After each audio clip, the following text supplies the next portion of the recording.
Oh, hi, Risky. What's up, man?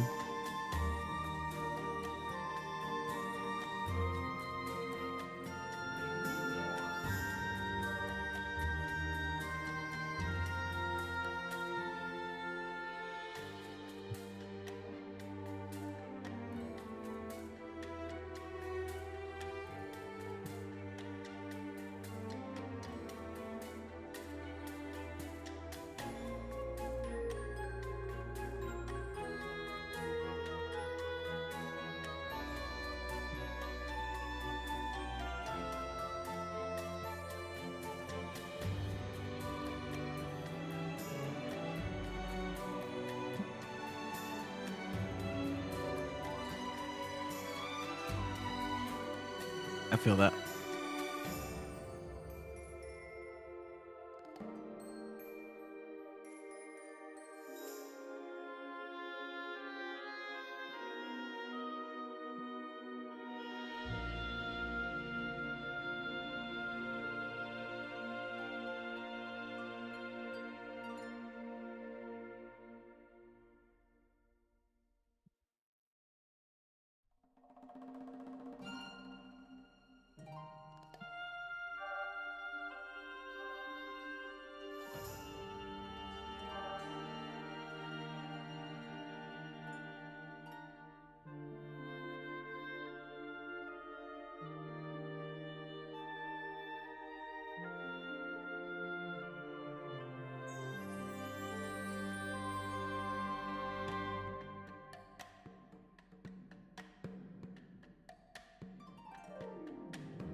Hello.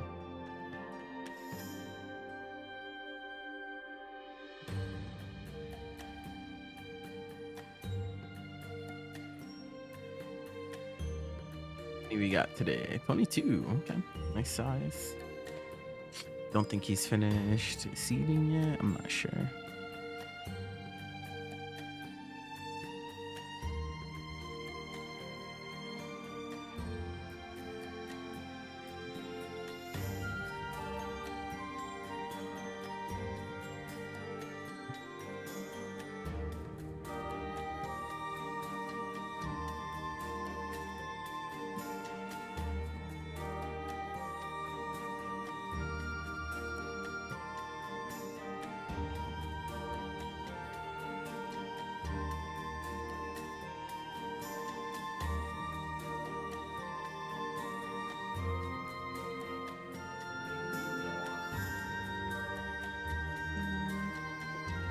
All right.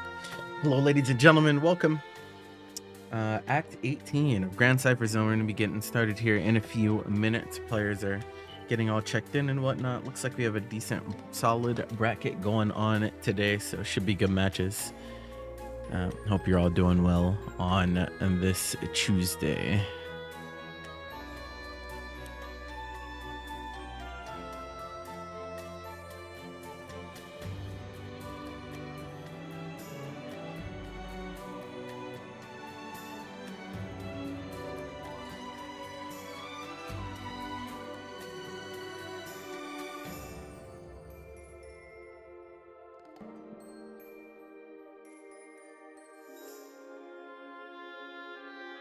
You know me, I'm here.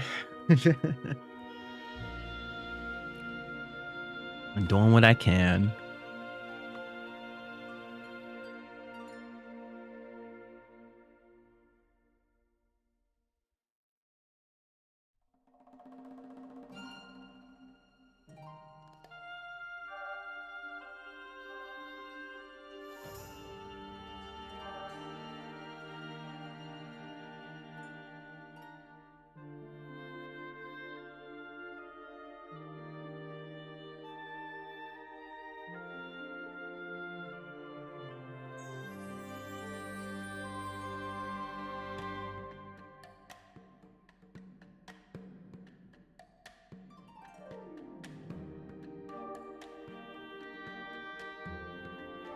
all good. Okay. Get this shit out of my feed, bruh.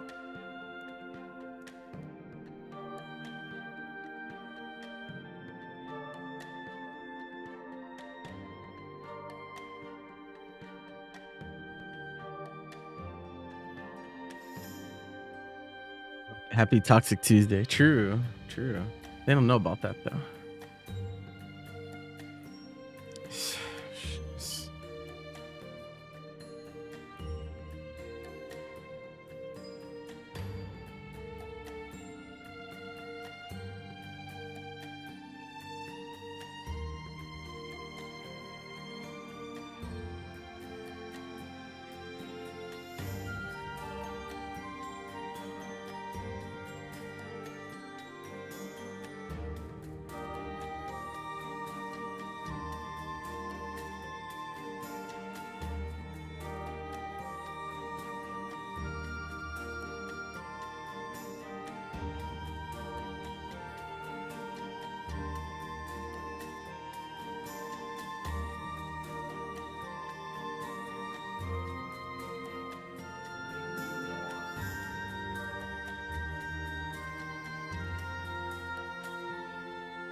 Hello. How's it going?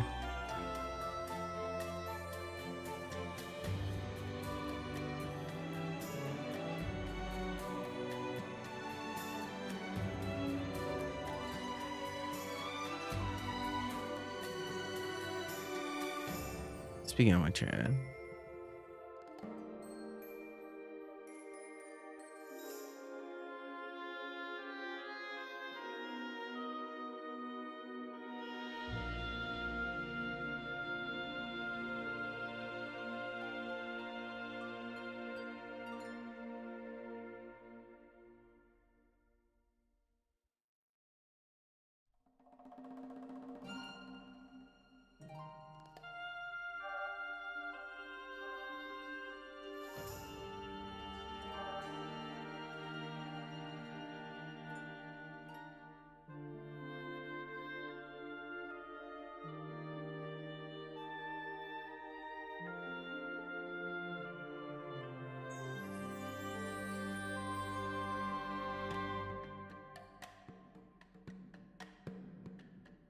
You know how people travel so much you're cooked?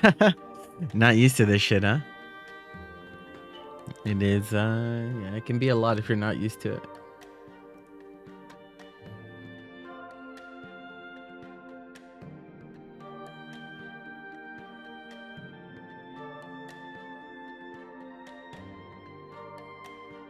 Okay, where's the proper Discord? I need to clean out some of these Discords. I'm not even in that many Discords, and I still feel like I need to get rid of some of these. All right, did he mark? What did he mark? Okay, Diago and Android Satan. Okay. Interesting name.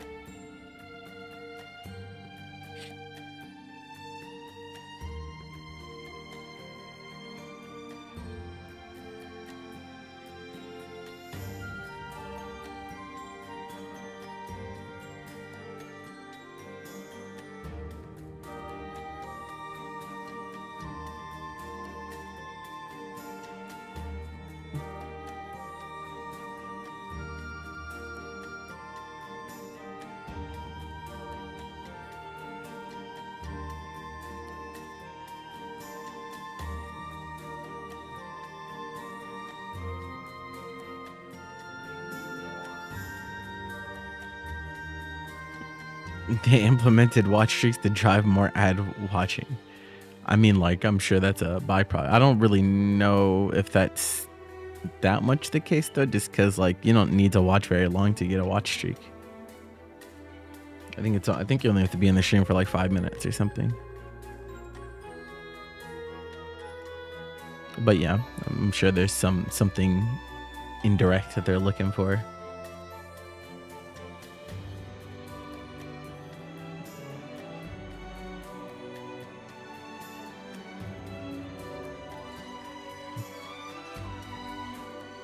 Can you DP immediate?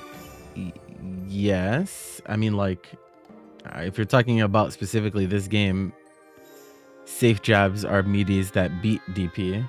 But if you UDP, then they can't safe jab unless you're UL or Willness.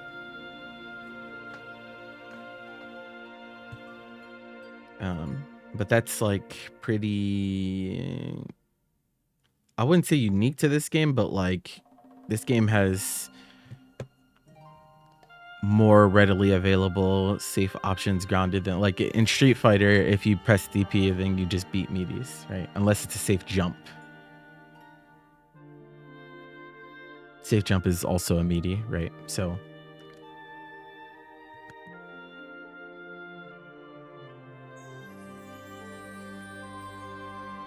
hello.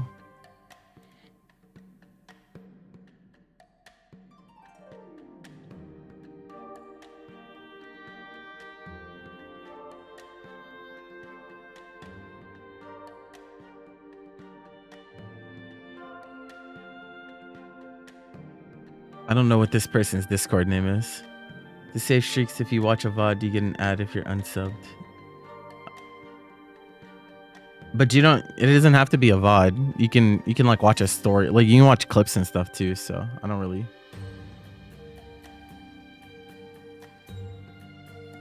You know.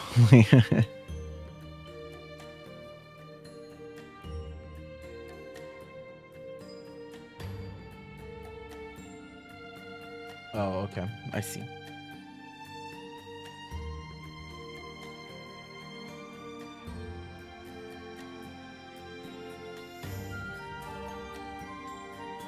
Yeah, I was like, I don't know this person's Discord name. It'd be like that sometimes.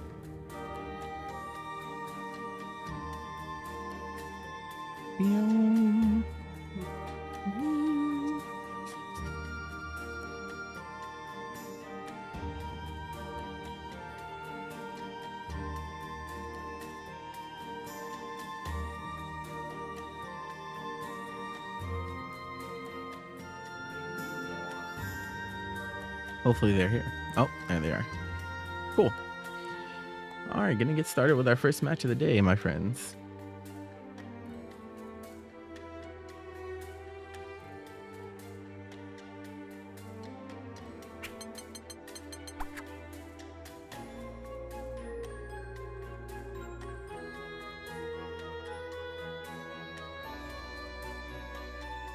Hey, ladies and gentlemen, welcome to Act 18 of Grandcypher Zone. We are starting off with some Dragon Knights. Siegfried going up against Vane Dialgraphe. Butcher his fucking name. Against Android Satan. I don't know how you even land upon this name, to tell you the truth, but hey, you know what? Fuck it. We're here.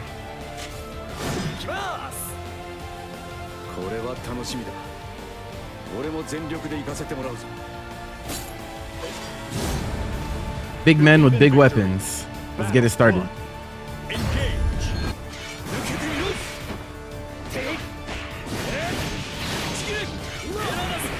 Oh no, can't spot dodge that. Too active on the fireball. We're already working that corner. Oh, whip punish on the 6XL, but doesn't get the combo. It's unfortunate.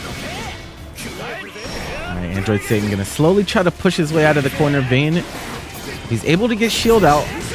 Can defend in some way, but as we know, there are dead zones. And Siegfried, one of the characters that can definitely go kind of bar for bar with Vane in the range department, so easier said than done. There you go. Oh, but no hit confirmed. Could have done Raging Strike there, even though you didn't have the meter. You're in the corner, so could have picked it up from there, but Android Satan gonna get one more chance. Again, just trying to find some type of hit to get a knockdown, but the slam to come through. Pretty dominant first round there from Diego.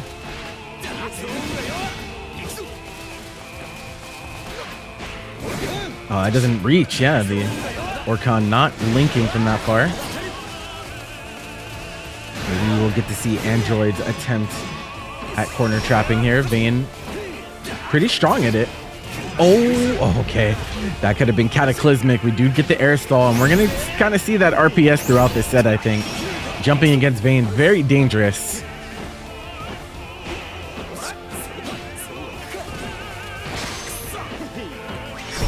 Okay.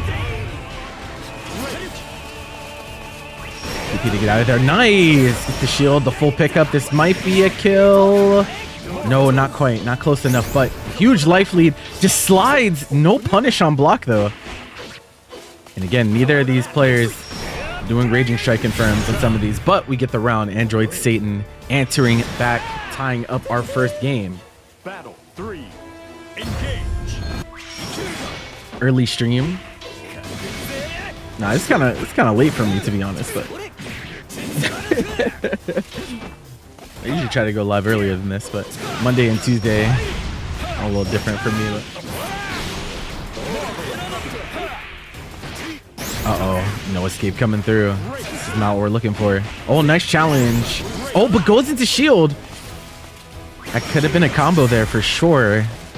Android Satan maybe choosing the greed option. We haven't seen DP from Diego this set yet either. We might see it in the final moments here. Big pickup. SSBA available, but does the wrong combo.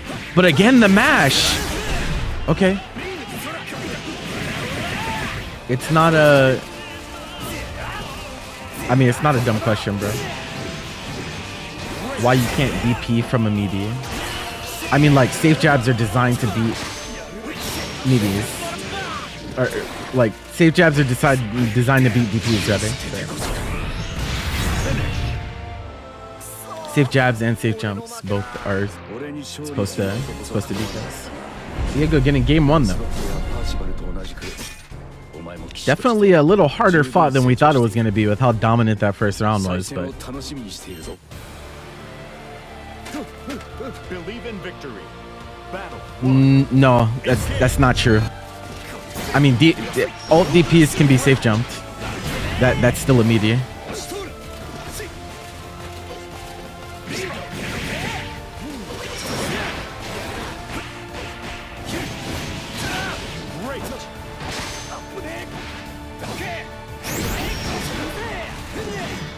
Okay, we're revving the 668, bro. I've seen it a few times from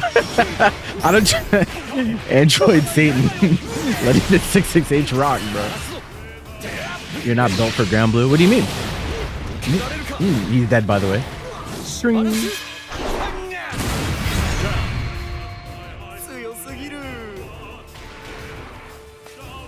Battle 2. Engage. Okay, nice challenge. Actually gets the combo this time too. I've been seeing that kind of miss before. We'll actually take that trade as Vayne, but yeah, a little too late setting up the shield. And the 6XL just running straight past. Oh, not able to get the pickup off that counter hit close M though.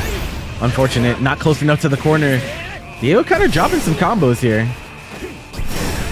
Also, a little bit of irony here. We have Android Satan, but Diego's crystal count is 666.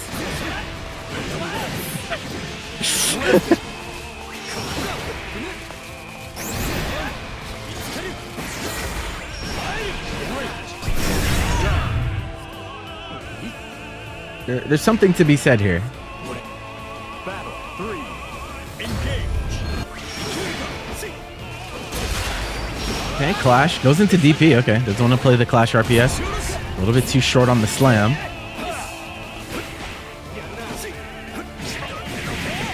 Yeah, and Diego's pressure getting a little one-dimensional. I feel like Android Satan has kind of got a beat on the way that Diego is trying to stagger here, and we're seeing the successful challenges start to stack up. Did I just see EX Shield in 2025? That's what's up. He plays Voss, so his ultimate reversal can be safe jab.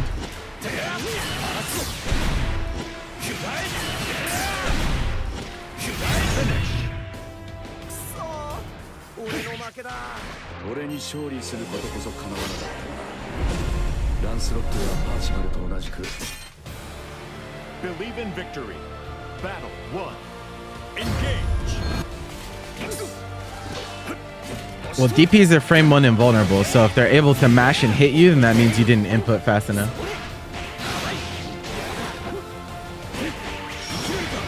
So they shouldn't be able to hit you out of a startup because, yeah, as long as you have inputted correctly, then it's going to be frame 1 invul. That's the point of a DP.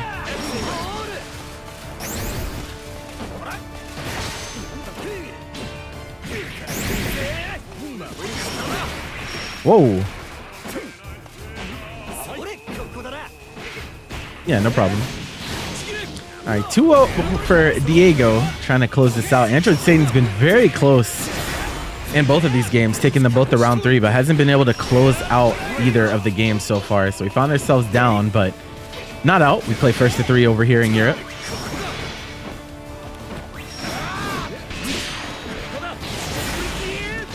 Is that actually his EX color? He has blue and yellow accents on his EX color? Are you sure?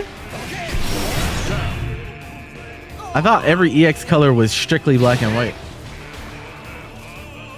Battle 2. Engage.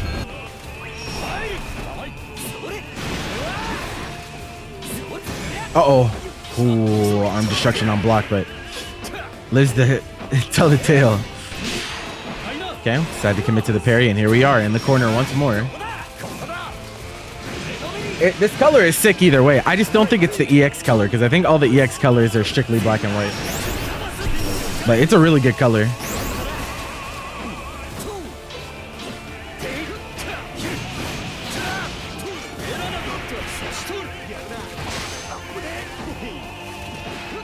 Oh, wow, max range, but doesn't hit confirm off the 2M. But refund route incoming. We're going to be in big trouble here on the side of Android Satan. And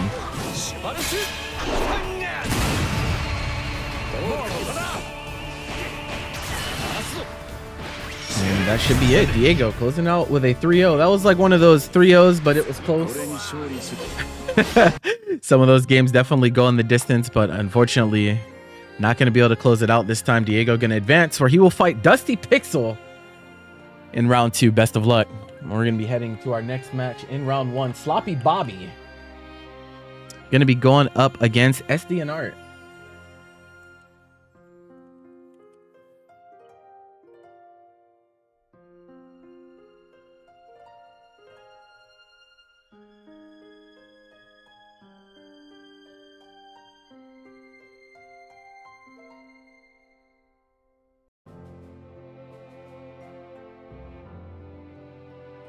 You got a fire variety. Yo. Is there something I'm missing here? That's tough.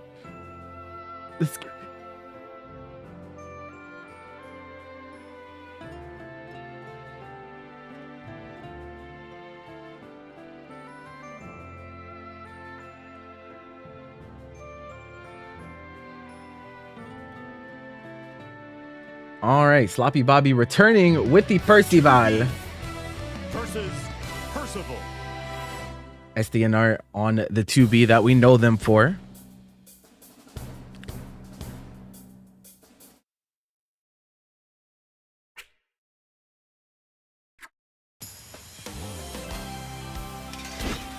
Believe in victory. Yeah, you can get car cancel for sure. That definitely happens. In which case you can be hit. So yeah, just want to make sure you're clean, or you could do shortcut. Makes it easier for sure.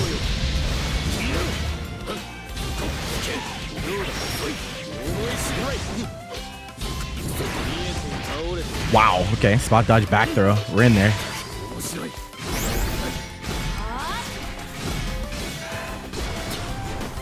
To be corner trapping. Nobody wants to be here. We're staying solid though. We're not wiggling, and that's the main thing. Sometimes you gotta bide your time just to wait to see how the 2B likes to run their corner pressure. And then once we find those gaps, we can start taking some actions to get out of these situations. But we're gonna get put right back into this corner. SDNR short on meter here though. Let's wake up, sweep into the stab. Said no walking back against me. Battle 2. Engage.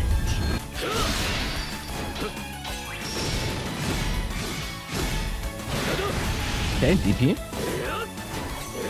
Oh no. Okay, committed to the air stall, but yeah, a little bit of a scramble. Everyone panic. Thank you for the follow, top shooter. Appreciate it.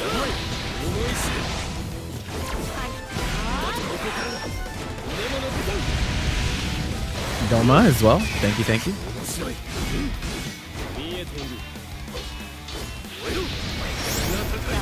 Oh, okay. Tried to check with sleep afterwards, but not quite gonna go. Here we go. Flame Carpet Central. But 2B just says, I'm just gonna command dash / parry, and you're not gonna stop me. Oh, DP off the mark, but it's not counter hit. He got reset. Sloppy Bobby thinking that the UDP was counter hit recovery. It's only punish on the ultimate version. So yeah, a little bit awkward.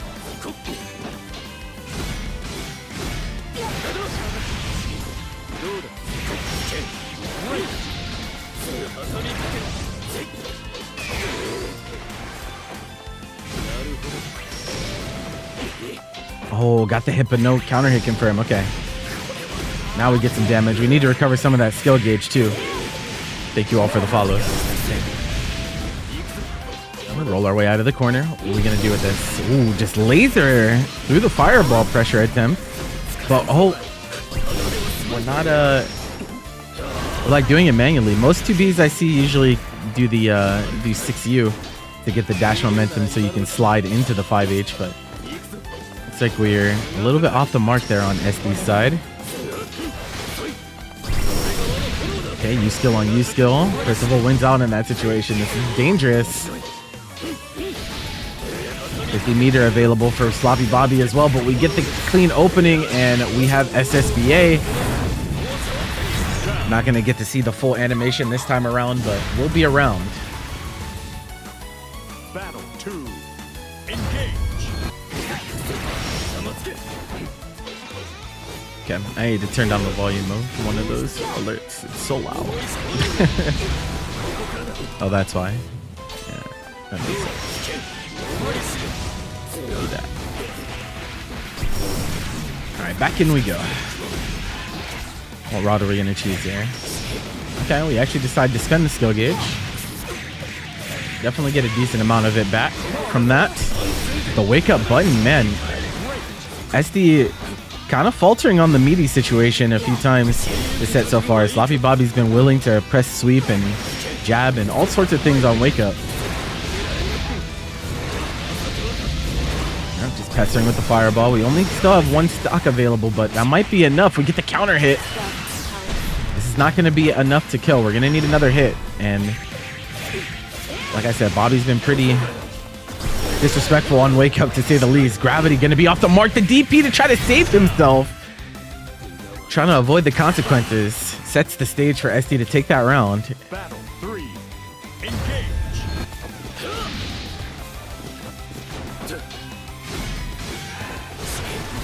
Okay, gets the pod bomb, but no combo off of that. Okay, back throw. Doesn't decide to take corner positioning. Now we're creeping ever closer. The challenge immediately. Hesitation from Sloppy Bobby.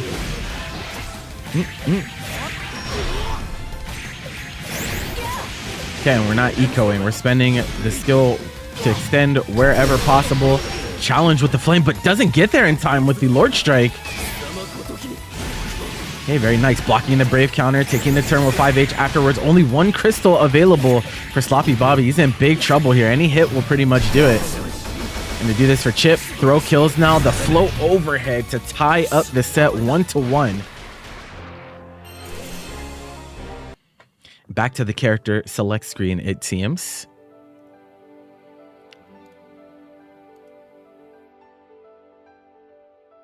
Immediately to the Siegfried. No hesitation.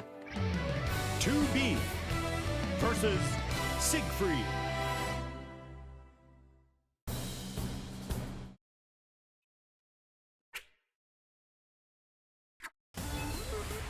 Believe in victory. Battle 1. Engage.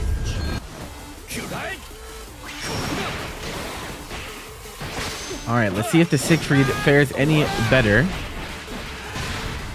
with our Daikon into. Oh no, 66H counter hit. And you're close enough to the corner in and make it to 100 meter as well. Big damage. What we know Siegfried for. Oh, DP's a safe jump. Didn't take off in time, I think, on the side of Sloppy Bobby. Okay, gets the parry through. This is definitely a winnable round, especially now that we have corner positioning. Nice roll, but no hit confirm. Tries to get the grab, but we're already out of there.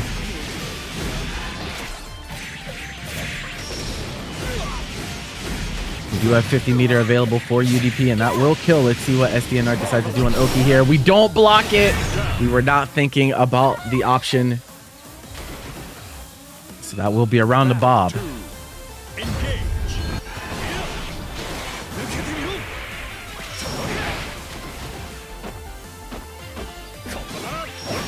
Hey, checking the legs. Sweep into Orkan. That's the classic.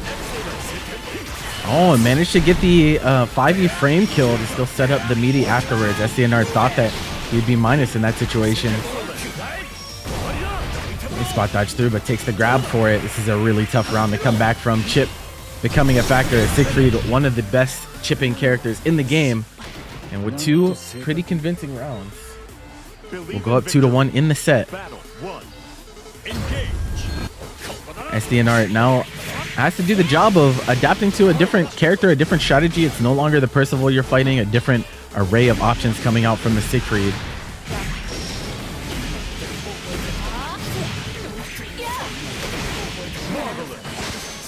Okay, nice break on the throw. And goes for the parry, knows about characters being able to OS the Orkan follow-ups. Is this a kill? 35 meter available. I think we maybe should have gone for strike chain instead. I think that would have been a kill. It would have been close, to say the least. Oh my god, the gravity shenanigans. And the DP, we parry for the extra style. Blocking it was not enough. Battle 2. Engage.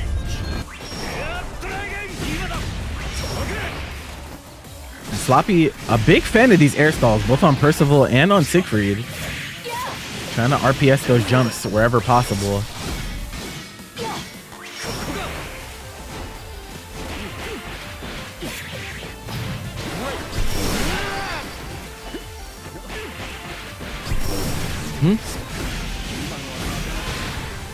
SDNR looking good. We might be able to tie up this set here.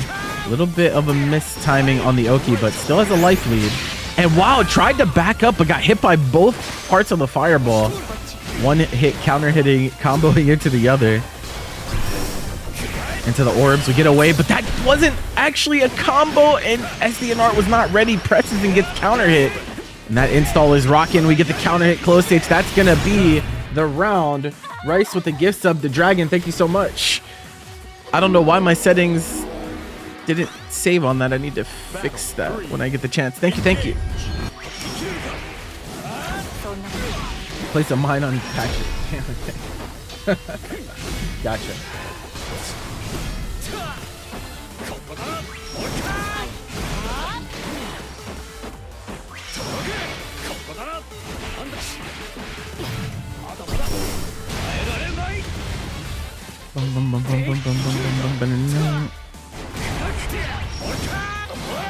Yeah, that doesn't combo, so SD gonna get a chance. Big counter hit 5H to come out.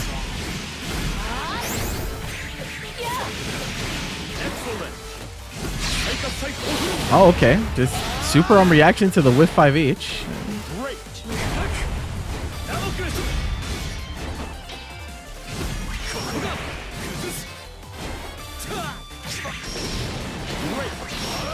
Okay, nice. Backdash bait on the DP. We're going to game 5. Our first game 5 of the day. The first of what I assume will be many. We're going back to the character select screen again. Okay, we're considering a switch back. Maybe, or maybe there's a secret third character, and it is. The Lucilius going to come out. Actually, you know, I think last time I watched Sloppy Bobby, he did switch to Lucilius and ended up winning the set off of the switch. So maybe the final boss dynamic on the Lucilius will be enough to get it done. SDNR manages to adapt to both of the previous characters now. Game 5. And knowledge checks are back on the table on the side of Bob. Big counter hit to come out early. Okay, nice break on the throw. And we already see Sloppy Bobby really favoring that 2M. Really interesting button with the higher clash level, able to crush a lot of characters M buttons in that range. Okay, US Scaria just trying to avoid the corner trap situation. I can't blame you. Okay, Phosphorus off the mark. You see the challenge again, trying to hit confirm, but just doesn't go. One crystal to one. SDNR. One big opening could be enough. We parry the US carryout, meaning you lose your meter on that. This could be a big opening. If we can find it, the counter hit 5H. We're close enough to the corner, and we have 100 meter. That's going to be a kill.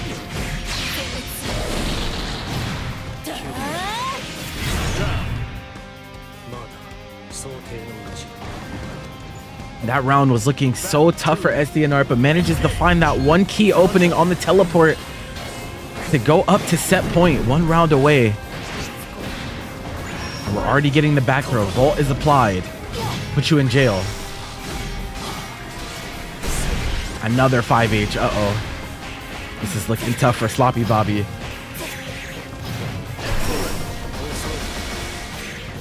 Gets the flow overhead, the counter hit. Decide to spend the crystal. We're not going to get this one back, but still not putting ourselves into that Brave penalty, so not the worst thing in the world. Counter hit, Brave counter, maybe the opening we need. We're going to cash early to take the last 2 remaining crystals. Is it going to be enough? Sloppy Bobby still has a long way to go in this round. If we don't find a big counter hit, it could be tough. Nice check, but we get the Escaria. And we DP a jump again. This time it was a proper safe jump. We're going to a double Luigi. Battle 3. Engage.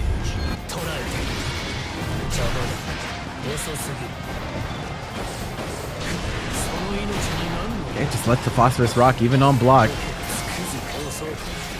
Conceding the turn. Counter hit 6XL though. Suddenly the momentum has shifted. SDNR on the back foot. He's got to find a way out of this corner if we want a chance at winning this set. It's not going to be a combo. Sloppy throwing every button on Lucilius's kit, looking for any type of confirm. The US carryout, is that going to be enough? No, Pixel. Not on chip point yet either. We Brave counter. We have a chance to come back. Okay, Brave counter again, just looking for that guaranteed chip point. There it is. We spot dodge, but he recovers in time. Sloppy Bobby on the switch to Lucilius will claim the set 3-2 in advance, where they'll be going up against Zaviad.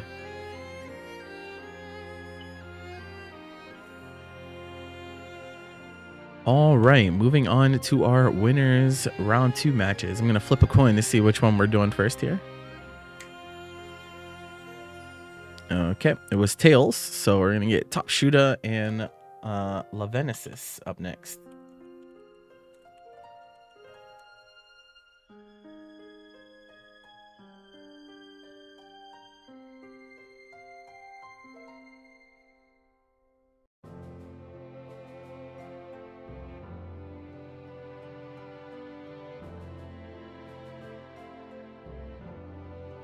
The real fake Fusilero.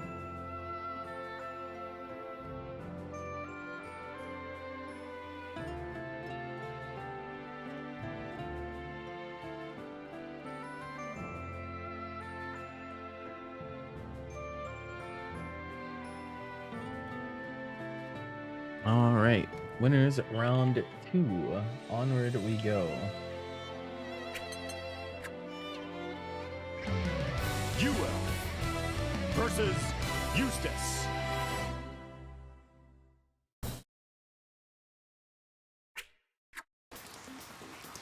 Believe in victory. Battle 1. Engage. Majima Black with the Twitch Prime. Thank you so much. Appreciate it. All right, Lavenesis has been having some pretty solid runs here at Grandcypher Zone the past few weeks. Top Shooter, been a while since I've actually seen them in tournament, much less this particular series. So one of our Eustace Lords out here. Good to see them in the mix for this week. A tough opponent stands in the way indeed.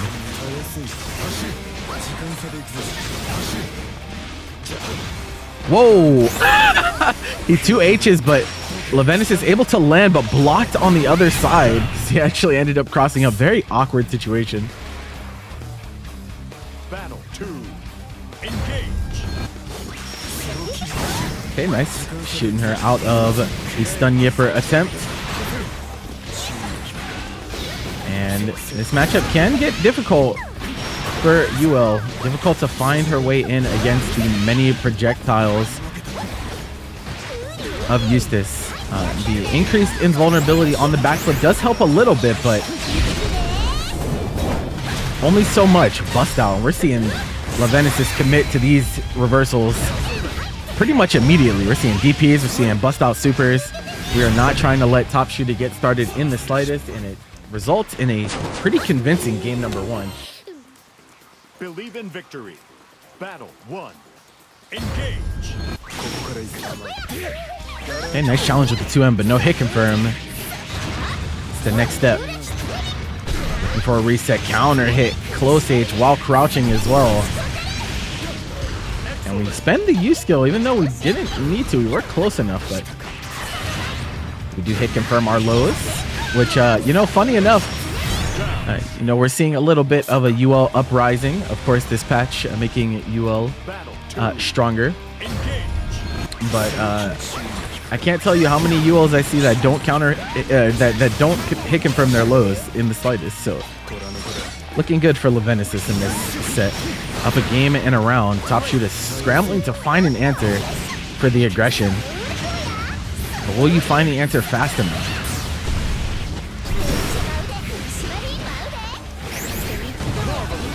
Okay, stay same side. Employing that guard button perhaps, or maybe it's just seen this setup before. We're in big trouble here. Counter hit on the overhead. That's actually going to be a kill, but we drop it with Genesis, and then immediately goes for the Brave counter that gets spot dodged. Top Shooter looking to come back in this round.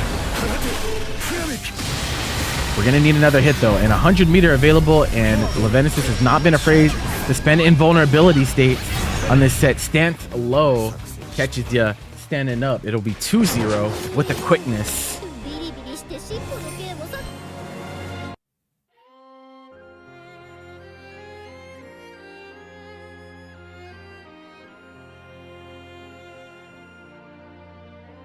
Okay, and we decide, hey, we're gonna go to another distance demon, to the Onray. A little bit more of a pure zoner.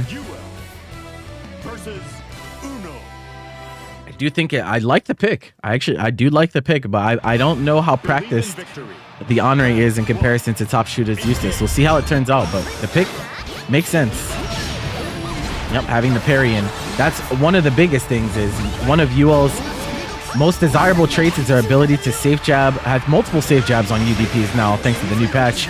And can't safe jab a parry. Some of that value a little bit diminished. Oh, getting opened up by that stun yipper. Honestly, Top Shooter has had a ton of issue with lows this set. It's just been getting absolutely blown up, standing up in these strings.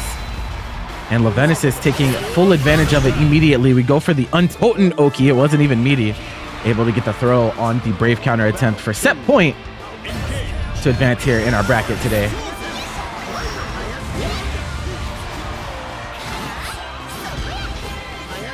Okay. Seeing some spot dodge RPS. There's the far H. One of Onray's best buttons. Able to hit confirm on either of the hits. Oh, we're scrambling. Far H into immediate sweep.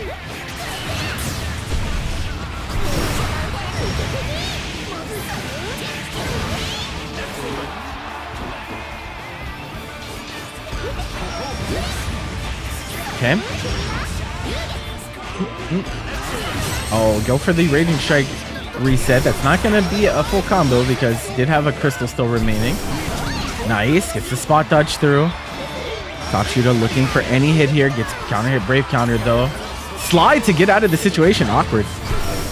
Oh, not close enough to get the throw. We tried to call it out, but they stun Yipper again. That increased projectile invulnerability. That was a direct result of the changes to UL. And Levenesis will take the set 3-0, knocking Top Shooter into losers, where we may or may not see him later. All right, to our next round 2 set. Lunar going up against Ryajin.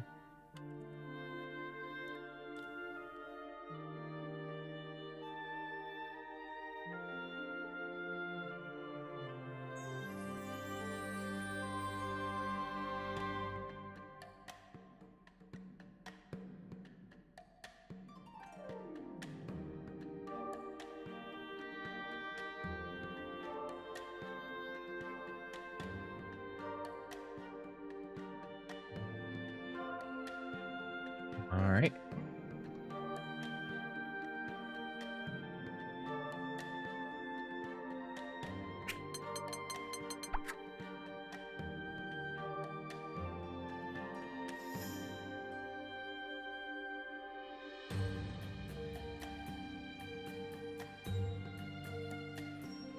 Thinking about what character to pick, perhaps, on the side of Lunar.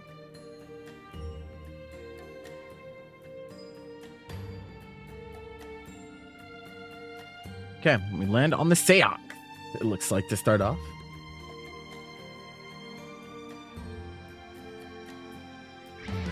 Catalina versus Shees.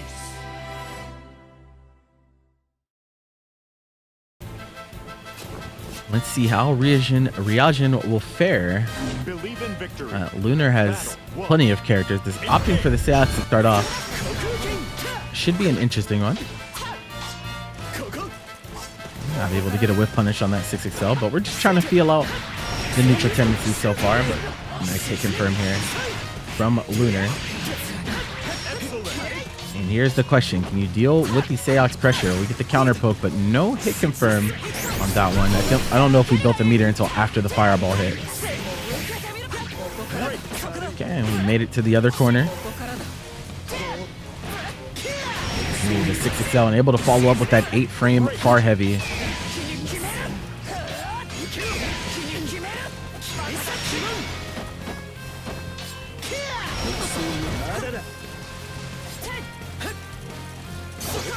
And good spacing on that. Yeah, that was fantastic spacing on that Enchanted Lens. Knew that Lunar was going to be too far to get a guaranteed turn. Afterwards, sticking out that ever so reliable 2M on Catalina to claim the first round. Player 1, win. Battle 2, engage. Yeah, tried to stick out the 5U on round start, but 6-claw execution. Plenty of hits to get through that with ease.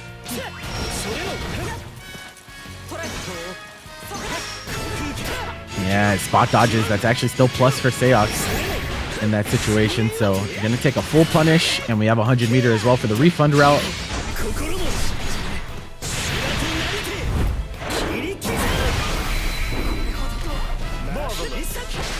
Okay, nice break. No escape on this one. This is looking tough for Ryajin in this round. Needs to find a way out, but Lunar giving up no obvious places to brave counter or reversal. We're gonna die with little to no response.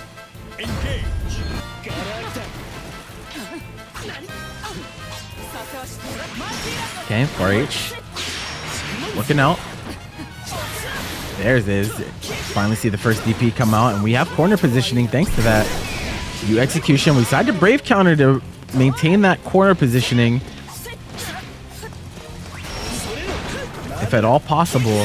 Oh, we get into the dead zone though. We get underneath the fireball, able to punish the recovery, but we drop the combo, so we don't get the crystal, and we eat the jump in as well. Suddenly this round is looking a little rough for Ryajin. Going to be down to 0 crystals. Does have meter for reversal if we decide to spend, but we just mash the challenge immediately with the 2L. Gonna claim game number 1. Lunar looking for a stagger, something of the sort, but waited a little too long. Gets counter hit. Believe in victory. Battle 1.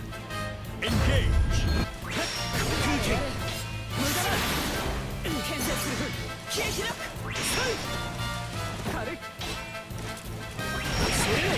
Okay. Great. Wow, got throw baited all the way from back there, but oh, we decided to jump, but no, Lunar's ready with the close H for the anti-air. And while this combo will have to be shorter because it was an air starter, it's still a great amount of damage, even though we don't decide to spend the meter on it. Nice. Wasn't a punish, but caught Ryujin trying to press after that whiff. And that should be enough for the round. We have 50 meter to close out. No, we go close H instead. I thought maybe we would be able to do a link U skill to close that out, but it's okay. We'll get the round anyway. Battle 2. Engage.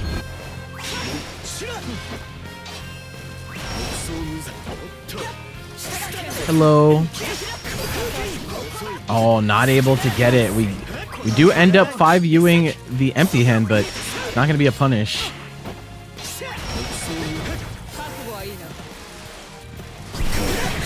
Catches you starting up that dash in the neutral. Now that was subject to the U skill penalty, so it doesn't take as much damage.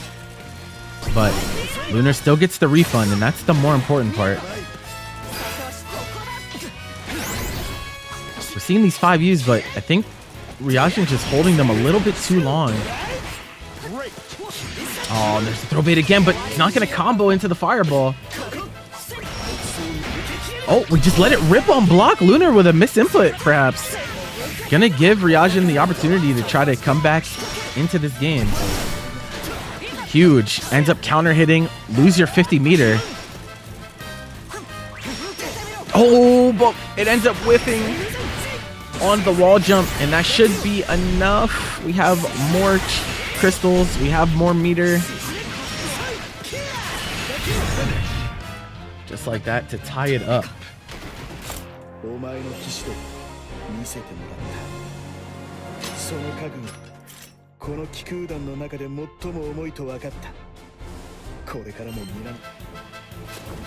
Believe in victory. Battle 1. Engage.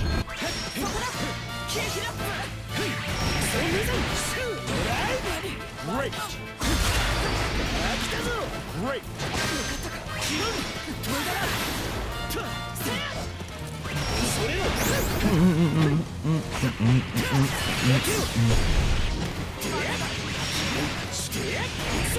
Alright, what's going to be the OP choice here?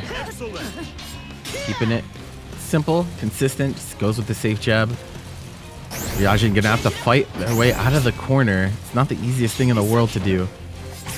Oh, we get the 2M. But we've pushed our way back out to mid-screen. And again, 5Uing the empty hand, but not getting anything afterwards. Oh, nice. The dash up low. Caught Lunar walking back in the neutral.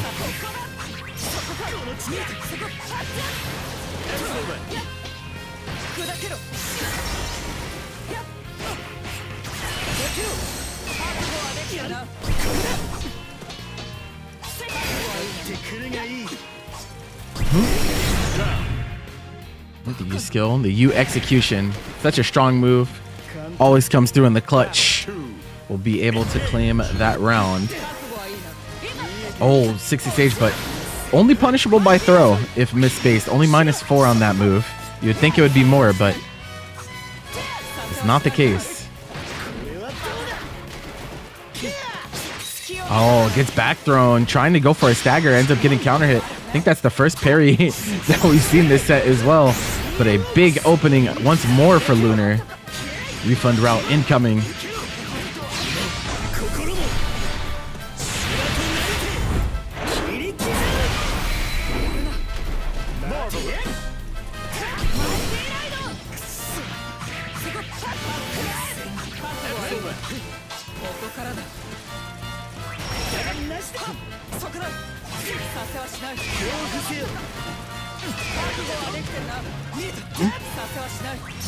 Ryujin scheming, gets counter hit by the 6XL though on that whiff. Enchanted lands, and Lunar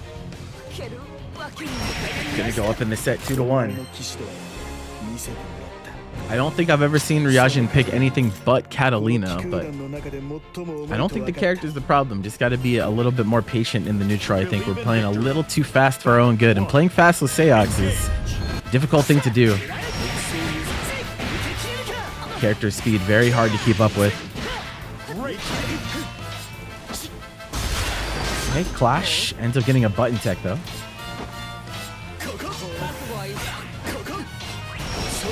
Working the corner trap, decides to brave counter so we don't have to play the RPS. And we get underneath again, but doesn't get the combo. Went into 5U.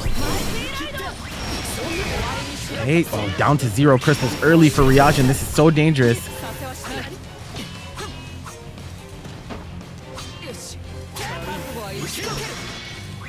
Looking for anything. Nice spacing on that.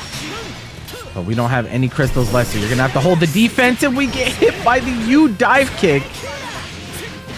I believe that was a 2L that Ryujin pressed. Getting that far L, but unfortunately not able to counter hit confirm it. So it will be another round for Lunar, going up to set point. Battle 2. Engage.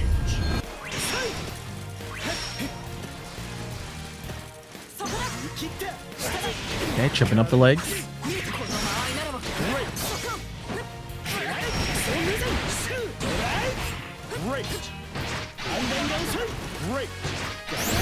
And more throws.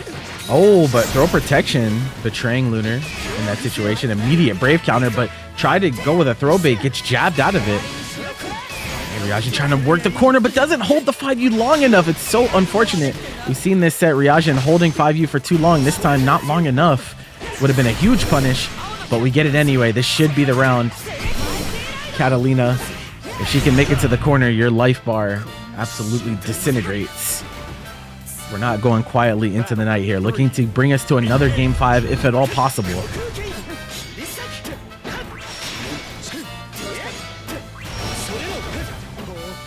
Okay, challenging that backstep with 6XL.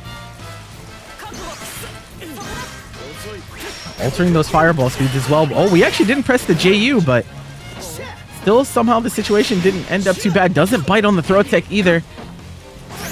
Oh no, but we get counter hit 6XL in 100 meter again. Available for Lunar. Are we going to decide to cash or just go for Oki? It's like regular Oki. Tried to brave counter. It's not going to work out. Here comes the refund route.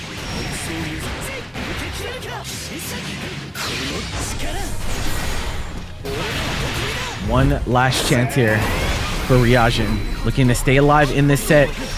And we try to brave counter again, and it was our downfall. 2 bad brave counters coming out. Lunar's going to take the set in advance. 3-1, where they will be up against Dusty Pixel. We hope to see Ryujin later in this bracket, but for now, we'll be down in the loser's bracket. Going to have to fight their way for that top 8 slot if at all possible. We advance to round number 3. Squiddy going up against Zaviad.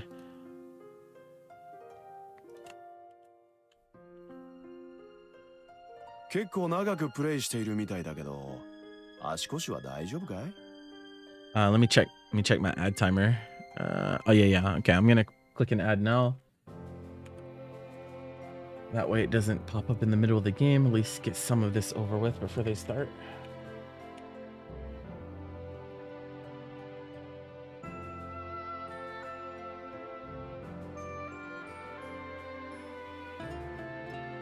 Well fought, my friend. Well fought. Bring it back in losers.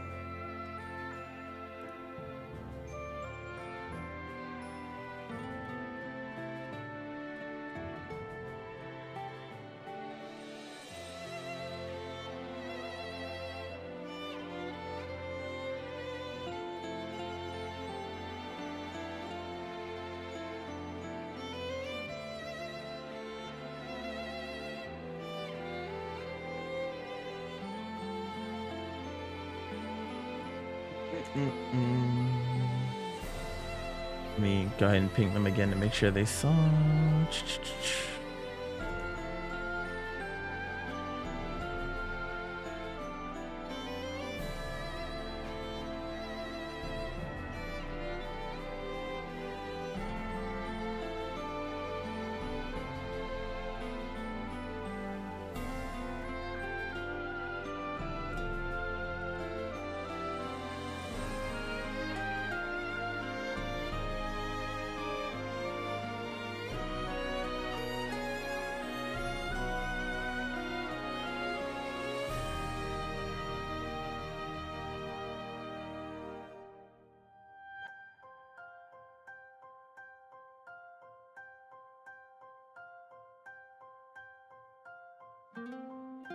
All right. Oh, okay. You know what? Part of my mind was like, I wonder if we're gonna see the mirror, but no. We're sticking on the Narm. Narmaya versus Zoe. Xavier going back to the Zoe, newly buffed.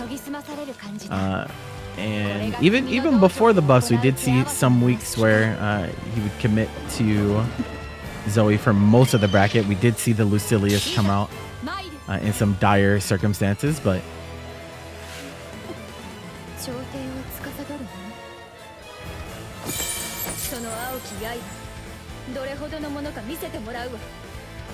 this is EX for those of you wondering. Squiddy is a partitioner of EX Narmaya. Practitioner, I guess, would be the better term. My mistake. Will it be enough to deal with this newly juiced Zoe? Is corner trapping even scarier, chip damage much higher. It's overall a much more solid character than before, and we're starting off with a perfect. Player 2, win. Battle 2, engage. Drops his bait every month. Ah, I see. Okay, DP on the jump in. I like that.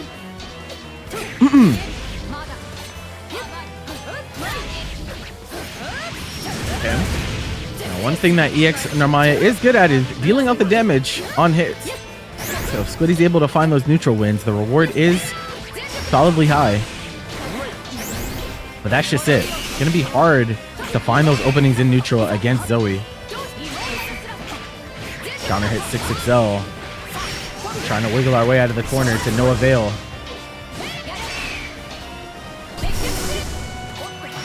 Okay, not gonna be a punish. We decide to RPS. Okay. Dash too far. Ends up eating a DP for their troubles. 100 meter available for Squiddy. Even Raging Strike, Raging Chain loops should be enough to claim this round if we can find it. Oh, we got it! Counter hit! 5L, but no hit confirm. And then just eats the far L. That's gonna be game 1.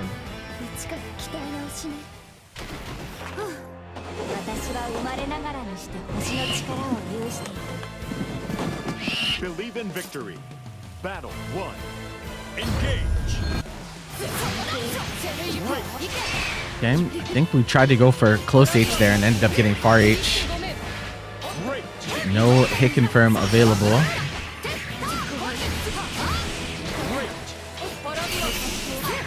Okay, nice check. New skill to extend. And I said, good damage on this, even on 3 crystals. Oh, walked back for a little bit too long. Xavier sniffs it out and presses the sweep to make sure to check that walk back. This actually should be a kill.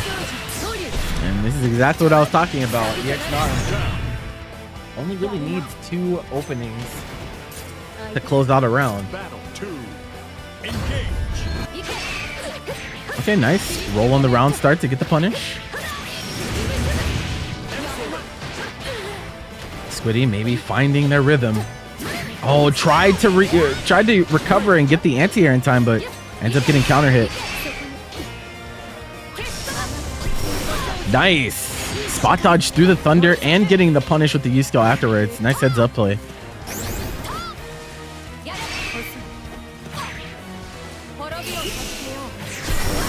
We're starting to get some very, very solid rolls and spot dodges.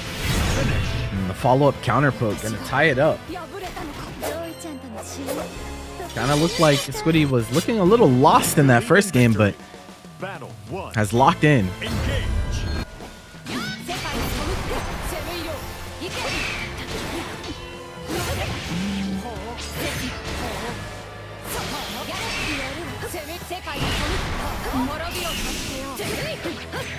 Okay, this time Xavier falling victim, trying to press an H button on that jump in, ends up getting far H and getting counter hit for it.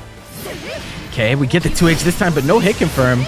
Could have Raging Strike, Raging Chain stabilized, but Punish on the DP afterwards, but no kill. Had meter available as well. That would definitely been enough. Instead, Xavier gonna get a chance to come back in this round. To the left side of the screen we go. Looking for any type of wiggling. Nice. Yeah, and that is not like a not like transient that is involved partway through. Ends up getting counter hit.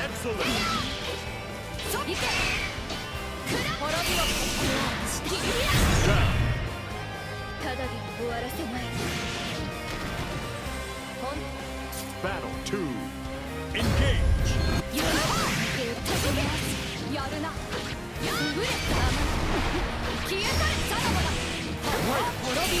Hey, Squiddy finds it. Oh, tried to jump and got hit by the 60H, but combo stops there. Xavier kind of dropping the ball, and again, this time we call out the roll with the Dragon Breath.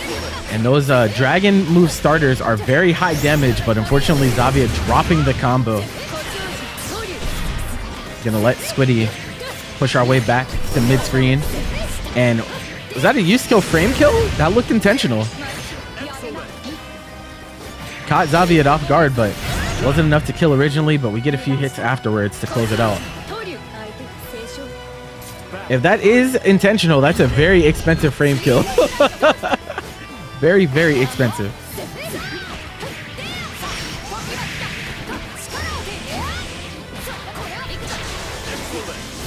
Oh, we jump forward and get underneath the DP, forcing it to whiff. Max range on that 6XM, holy. And hit confirm off of the counter hit Dragon.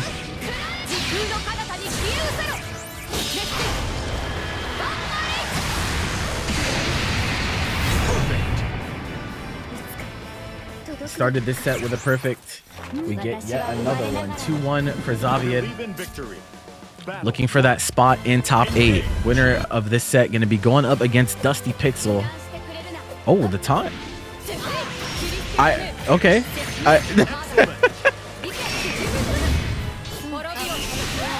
It's awkward, but okay. Yep, Thunder plus 6XM. Able to get a combo off of it. Squiddy in big trouble here. Far H finds the mark though.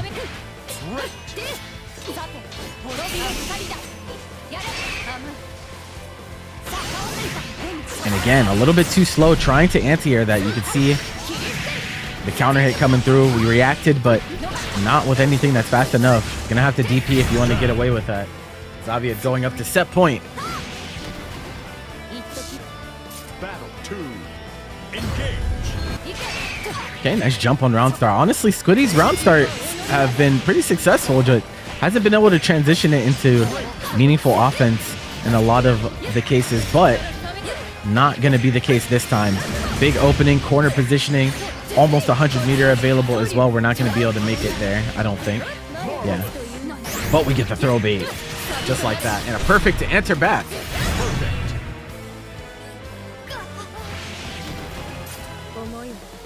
Battle 3.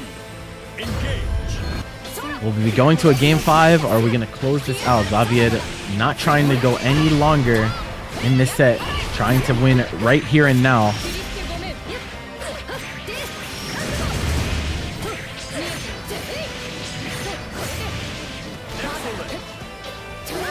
Nice. Caught the jump. Trying to get out of that situation. Combo has to be cut short because it's an airborne starter. Xavier in a bit of trouble. Does have SSBA available. I don't know what that throw was. But the U skill just let it rip. And we will be going to a game 5.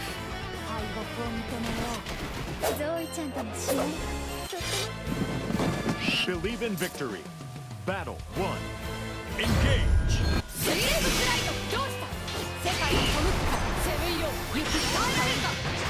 Yep, that is no longer plus. One thing that did change about Zoe.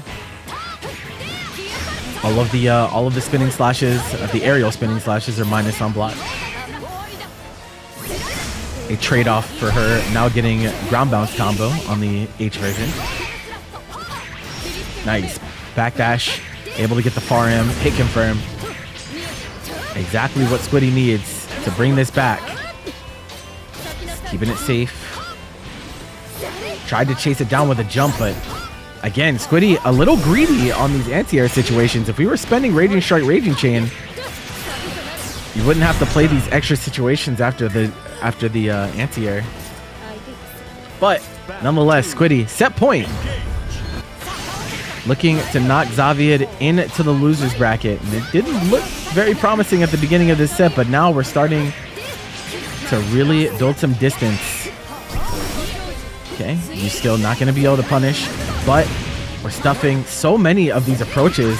Nice. The empty jump doesn't press anything, so we don't get hit or trade. Able to punish with the 2M afterwards. Xavier needs to work this corner pressure. Nice. Gets a whiff punish. Sticking out that far M. Has consequences. 100-meter available. Link super, but it drops. But we're plus on whiff. Many such cases, but we drop the combo again. Xavier doesn't want to win. Squiddy, back throw. What's it going to be? Nice throw tech. Looking for the whiff punish. It's not going to give it to it. That's going to hit, actually. It's not enough, though. We don't get all the hits. Counter hit. No hit confirmed from Squiddy. Wasn't sure. And the aerial spinning slash is going to send us to another double Luigi. Battle 3. Engage. Gotta feel like that was a little bit dropping the ball there on Squiddy. Had everything. Got the SSBA even. Wasn't enough to kill, but still had corner positioning. Xavier finding a way to get out. DP. We're not trying to get trapped early. Okay, triple attack overhead. Only +1 on that, but we get the whiff punish on sweep. Trying to get that turn back desperately. You're going to be in big trouble. 50-meter on both sides. Use skill spent. Squiddy off the mark. No refund on that.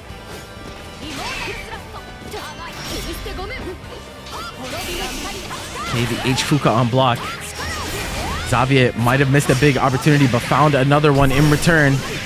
Doesn't punish the -8, but we accidentally mess up our SSBA and get DP as the ender. That could have dire consequences. We would have been able to strip away the last crystals. Now, 2 to work with for Squiddy. Anti-air, does that hit? Yes, we committed, and that's going to be the set. Squiddy with the anti-air SBA will close out the set, and you've got to feel for Xavier. Wanted to do SSBA to close that out and take the crystals, but ends up getting DP, and Squiddy running away with the opportunity to punch that ticket for winner's side top 8. All right, moving on in our round 3. Nitro Noir versus Luca, 2 of our most regular of regulars here at Grandcypher Zone. Going to be up against each other in a top 8 qualifier this time around. Lunar did indeed DQ. He said he had friends that asked him to play CS. So he will be bowing out of the tournament for today. That means Dusty Pixel in top 8 winners, which is not surprising in the slightest, to be honest. And we are going to see the Matera. We do have this character specifically for Vasaraga and some other annoying matchups. Nitro Noir has struggled with this in the past. We'll see what he can do this week. Y'all can start. You don't have to. Yeah, okay. Matera versus Vasaraga.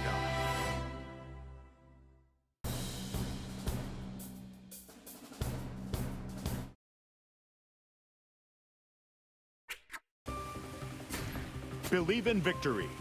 Battle 1. Engage. All right. Oh my God! Round start 67 gets a counter hit. That's what we're looking for. If you know anything about Nitro Noir, you know at least 800 6XMs are going to come out in the course of the set. Counter hit actually trades, but that is a GameStop trade if I ever saw it. You do not want to trade with Vasaraga if you can help it. We found ourselves down a lot of life early. You Butterfly is out. And just no respect from Nitro, but we drop it, trying to go for the bonsai route.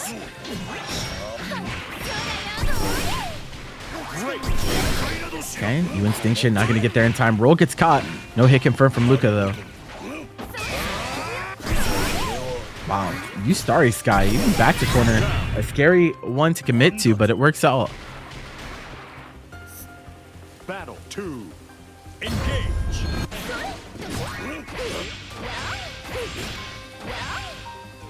Oh.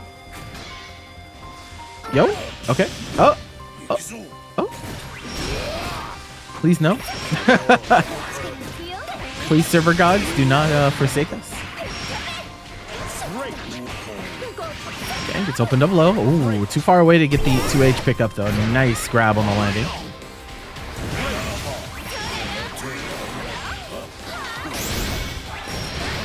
Very nice.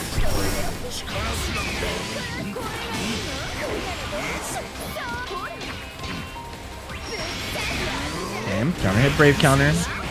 And we get the Soul Forge. We're down 2 crystals, but this is exactly where we want her. Where are you backdashing to? Oh my god, a cataclysmic starter. That would have been so much more damage if you didn't die. Battle 3. Engage.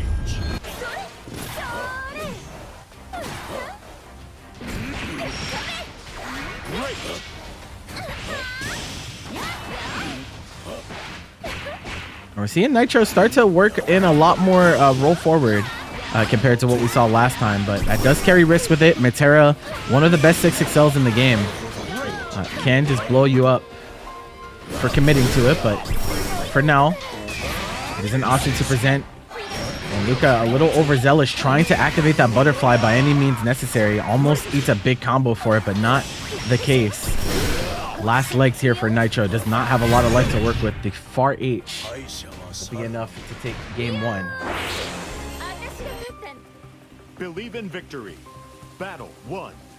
Engage.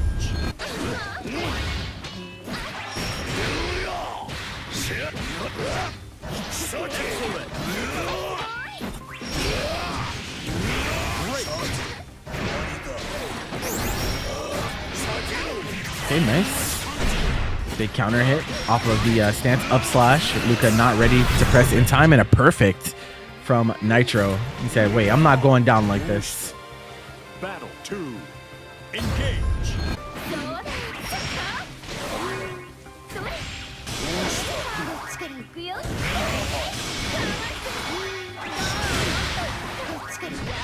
And Soul Forge ticking down, now gone. Trying to work this corner trap situation, but Nitro in a little bit of trouble. Butterflies out this time. He gets the roll successfully. I was really worried for him there, I can't lie. Yeah, and you will not win the ward. Despite you Instinction being incredibly strong, I'm not going to go fireball for fireball with Metera. Yep, and that's one of the changes. Cannot commit to the follow-up on whiff. So spot dodge, a good answer to H tackle. Oh, get to jump in though. This could be what we needed. Just a good start. And Nitro's been very good at taking those good starts and converting them into rounds. So let's see what he does with it here. Where you backdash into? You Instinction, one of the best anti-backdash tools in the game. Can't brave counter that. Just waits to see. Gets a throw. Another backdash from Luca. Has been committing to backdash in the corner a lot, despite getting blown up for it a few times this set already. Stance up slash. Ends up blocking it. Nitro only has 1 crystal, and Metera does do big damage, especially if that U butterfly is in play. This could be problematic. Another U butterfly to come out. Roll successful. Any hit will do it for Nitro, but can you find it? Spot dodge from Luca successful. Able to crouch the JM as well. This is getting a little tense, and the arrow will actually close it out. So close yet so far away for Nitro Noir. Is not able to find that opening, and it will be 2-0 for Luca. Believe in victory. Battle 1. Engage.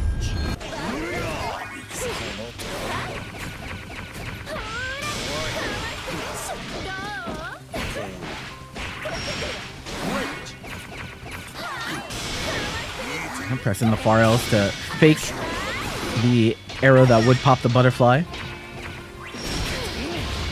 Okay, plus on that. Oh, it's opened up low, and that's a counter hit.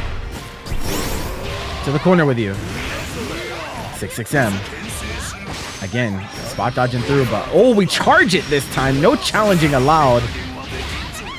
And look at the damage on that. Any hit will do it. And Luca, you see, like trying to play those spot dodge RPS, like canceling a button into spot dodge and whatnot, but Nitro's been calling them out. Battle 2. Engage. Nice roll. Uh-oh. A little greedy from Luca, pressing buttons after missing that anti-air attempt, and now this is not where you want to be. You grab. Gives us another knockdown, another forage. Almost gets the stance up slash. Doesn't get it though. The angle was off.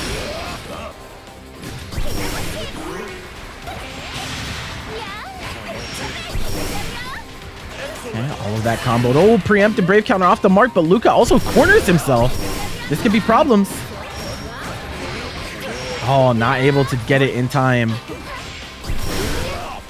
We've been ready with these spot dodges, but you're still in a big trouble here. It's not enough. You do have a U skill though. 6XM denied by the DP. You may come to regret that. Oh, the low profile with 2M underneath the arrow there. That was interesting. It looked really weird because Vasarag is so fucking large, but nice jump in on the arrow. Nitro denying the shutout. Believe in victory. Battle 1. Engage. Hey, round start tackle. 6XM off the mark, of course. You know, you gotta. At least he's doing it early in the round where, you know, there's not too much risk of losing the entire round off of it. Again, Nitro with these jumps.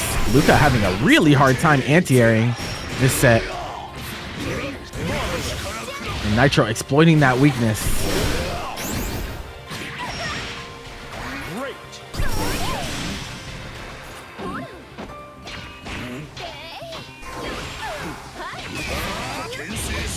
Okay, nice. Able to get the back throw, recovers in time.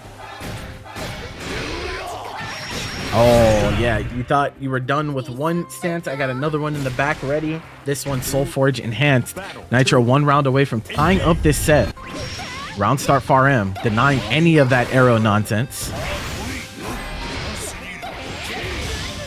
Yep, good spacing on that. And again, we have the Soul Forge to follow up. So you trying to get your turn back turns into a big opening for Nitro.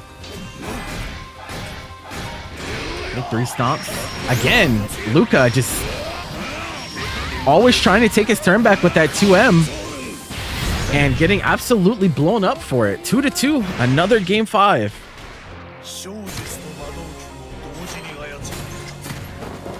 Hi Sheep, what's up? We here commentating and stuff. Trying to create some good vibes for the audience. Hopefully you guys are enjoying. Game 5, Luca kind of downloaded a little bit. Nitro nipping out that counter poke attempt with that 2M every time. And that H stance has been pivotal in bringing us back to even. Can we close out though? That is the question.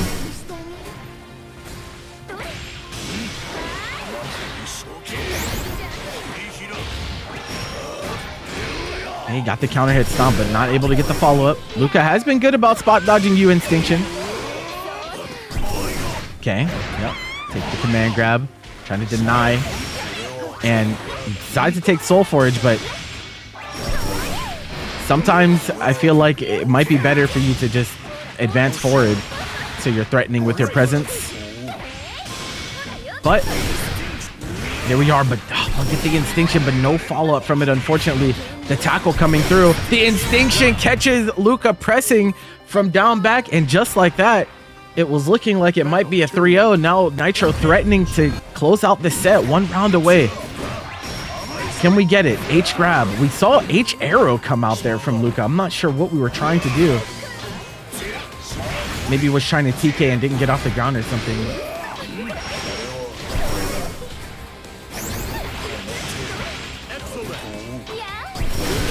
Okay, nice. Max spacing on this tackle. This has been terrorizing for Luca. He gets reset into grab. It's looking really grim for him right now. U Instinction, 6XM, he blocks it. He's like, yeah, you're not killing me like that. Oh, the U command grab gonna go in the wrong direction. Matera hop working wonders, and this round is definitely winnable. U butterfly is out. Here's another 50. We've seen Nitro lose rounds like this from ahead, but it won't be this time. U Instinction catches the press in neutral. Nitro with the reverse 3-0 to go to top 8 winners.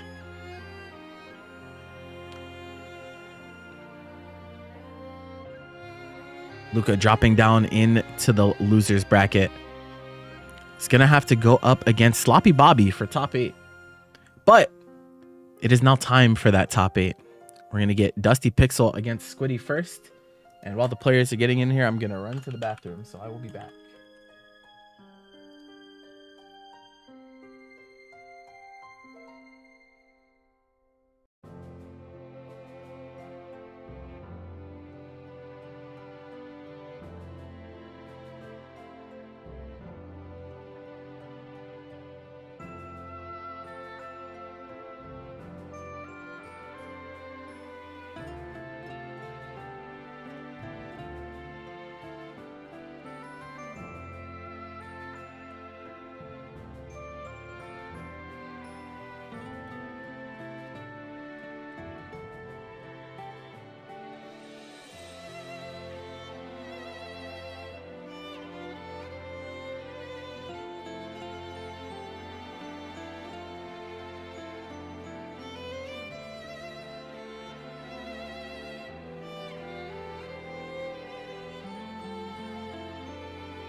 Festiva versus that Narmaya. top 8 begins now. Dusty Pixel won Grandcypher Zone 2 weeks ago, and then I believe got 2nd place last week. So very, very consistent.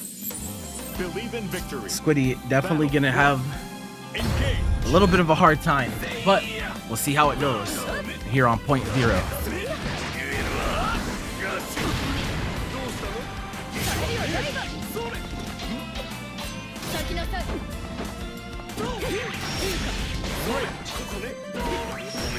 Oh, yeah, that first headbutt actually whiffed, but what can you do?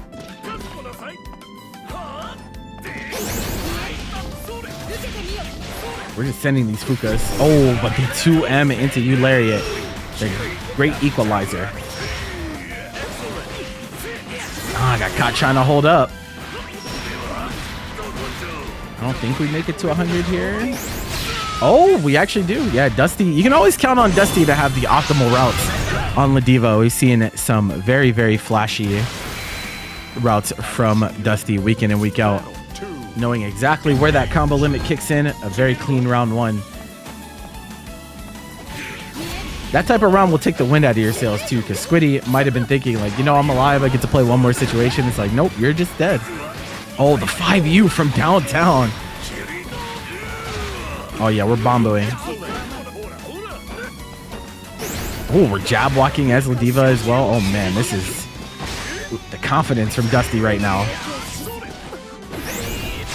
No, the backdash immediately. All right. Window of opportunity here for Squiddy.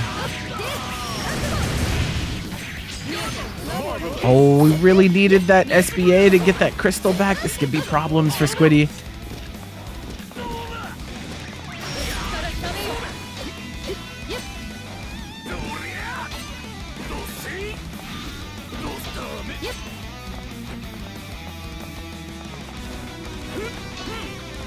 I mean, like, it's a frame kill, but like, could fool some people, I'm sure.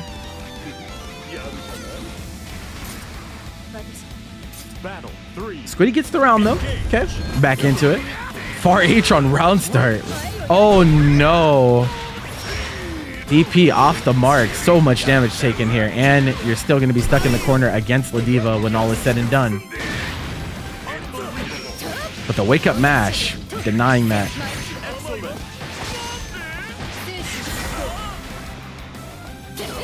They're trying to throw bait. Dusty actually gets caught mashing. It's not going to be enough to kill. We're going to take Raging Shark, Raging Chain. And again, that the expensive frame kill, we call it. It just uses the U Fuka just to close the distance on the tech situation. And I don't think many people are familiar with seeing that, so a lot of people are getting caught wiggling. Believe in victory.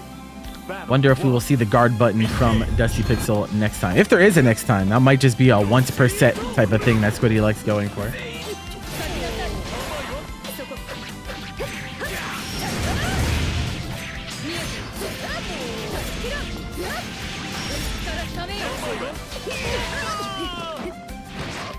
Okay, command grab.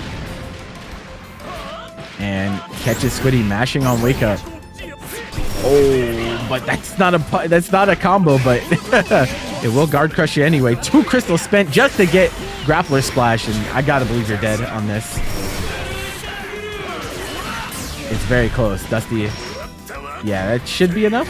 No, we're alive. One last chance for Squiddy here in this round. 6XM. Dusty also big fan of 6XM. Battle 2. Engage.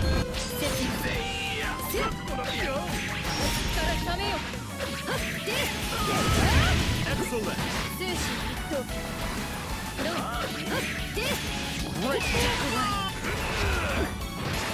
Okay, yes. Tried to walk back out of that, but command grab range very long. Is this going to be enough on Madiva? It is brave penalty, so I think it might be... Yes? Indeed.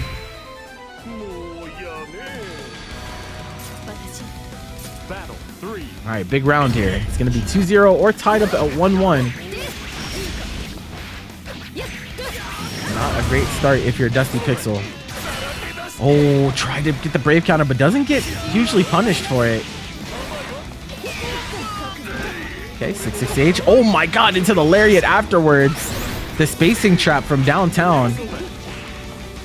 Oh no, Squiddy trying to wiggle. Expecting command grab. It's not working out right now. We have the 100 into the link. It's not going to be quite enough. Oh, and just dash up command grab. You got counter hit twice back to back there trying to mash out of command grab attempts. So this time I will go for it and close out that game 2. Battle 1. Engage. Is that Patrick typing? Boom.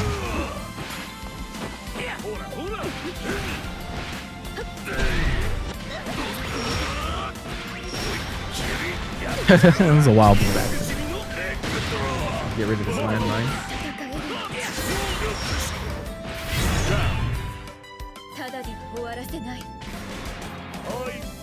Battle 2.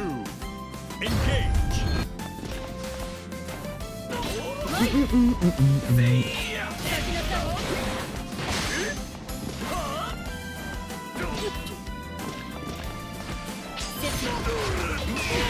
Okay, not quite able to get the punish, but man, that El command grab from downtown, man.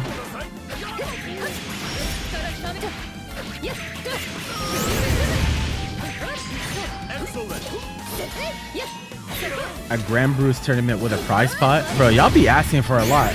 What do you mean, when am I hosting a Grand Bruce tournament with a prize pot? You got prize pot money? I don't. I haven't eaten in 2 days talking about Grand Bruce tournament with a prize pot. Hey, pull up, bro. Where's the sponsorship? He's like, the fuck?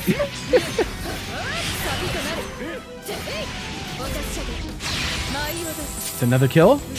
Huh? No, not this time. You can't even prearrange Grand Bruiser rooms. That's crazy. Lavenis is not even a real Grand Bruiser, bro. Not even thinking about the logistics. He's like...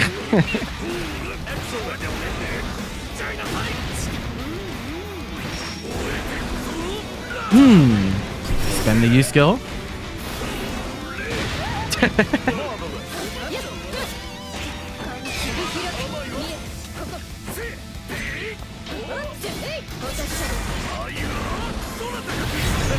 All right, Dusty, going up 2-1.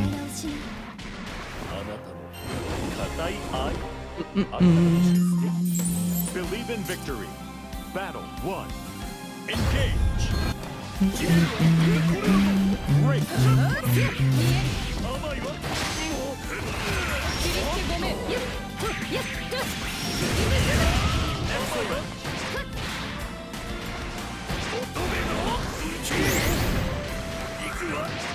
Okay, so if it's that easy, then why don't you just do it? Why do I gotta do it? I don't do enough, bro?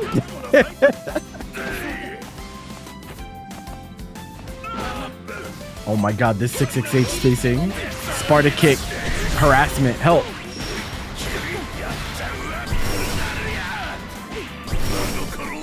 We're live. Oh, the wake up mash. No 6XM for you. But, oh, falls out. That's so tough. You really hate to see it. Battle 2. Engage.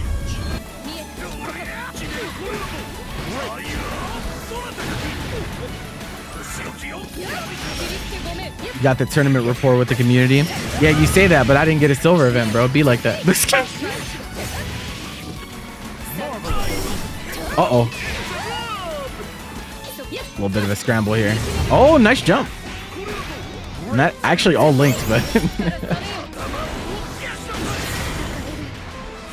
Oof. Taps the legs, but no hit confirm. Last chance here for Squiddy in big trouble. Challenge him with that far M, but it's not enough. Oh, nice. This is a big opening. This should actually be a kill. Barring a drop.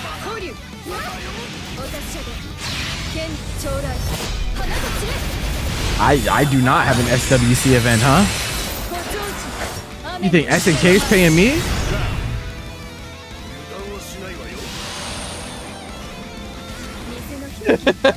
Battle 3. Okay, 2H to start. Looking to bring this back to a game 5. Squiddy closing in.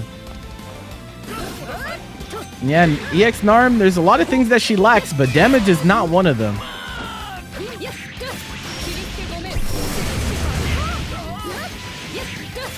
No, well, that's the City of the Wolves events are not. It's not SWC. Like we didn't have any events on the tour or anything like that. They just they put some prize pool in for the weeklies for a bit.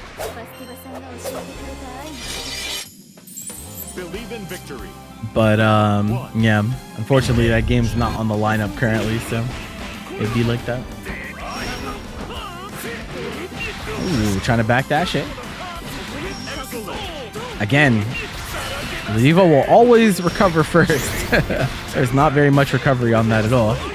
Oh my god, the double whiff special. Guessing wrong back to back. That always feels bad. Battle 2. Engage. Did it lose all of its weekly players? No, it's just I was like triple scheduled over and unfortunate circumstances. There's too many games. Too many games. Like I'm adding Street Fighter this week and stuff. It's hard. Others are doing well though. Oh, again, this time we don't fall victim.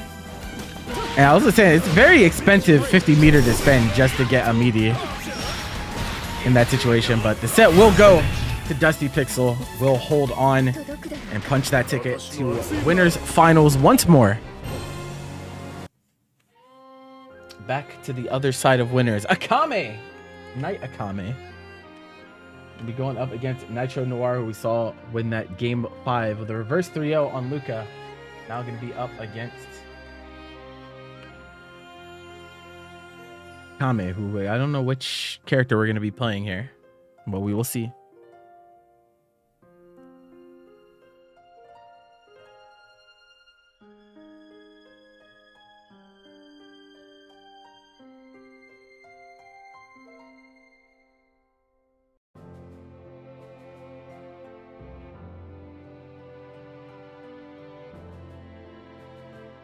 All right. And as a bracket update, it does look like Luca did DQ himself from losers. So it will be also Sloppy Bobby in top 8 as well. We'll see them a bit later. But for now, we're on the winner's side. Akame versus Nitro Noir. Two very strong competitors that we are used to seeing in top 8.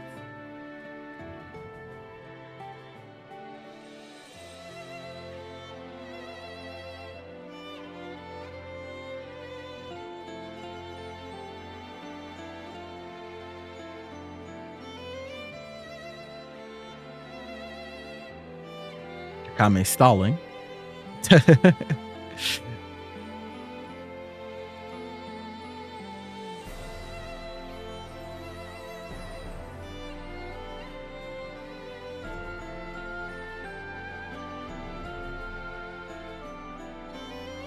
Okay, there we go. I was like, did something happen? Oh, we rolled 0.0 again, bro. I swear I rolled 0.0 so much on this particular tournament series. I roll 0.0 on random constantly. Oh, yeah, I don't mind. It's a cool stage.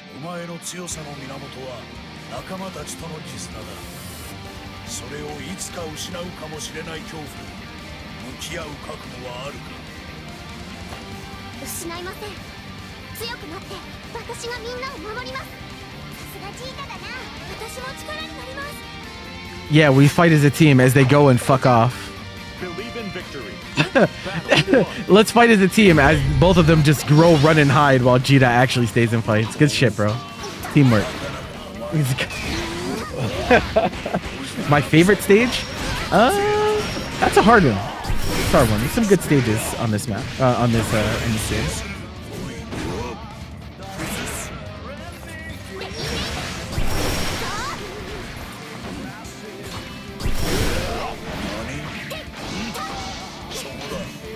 Okay. Very nice. Yoink.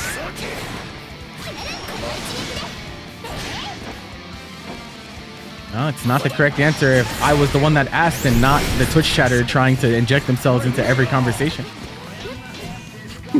Uh-oh. Whoa! Hey, oh, oh, oh, oh, hey, oh.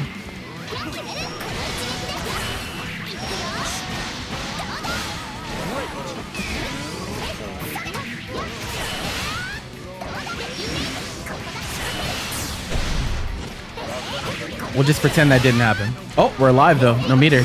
Oh, empty jump DP. Akame. Hey, try this through. Bro, okay. You both are trolling. You both are trolling. All right, cut that out. Battle 2. Engage. Cut that out. What was that, bro? What a disaster that would have been if Nitro lost that round.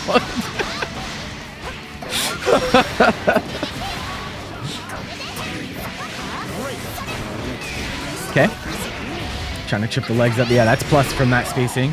Gotta really, really be aware of when Voss is in that optimal tackle spacing. Okay, you fireball. Snuffing out the armor. No soul forge for a bit now. U skill on U skill. Nobody wins. Everyone loses. Roll reset. Nitro looking good. Akame trying to force our way in here, but doesn't have a lot of resources left. Now no meter for any U skills. And there it is. Immediate grab, but U skill penalty. We're still alive. Okay, grabs the stomps. Akame gonna be in chip trouble here. 50 meter for Nitro. We could tackle.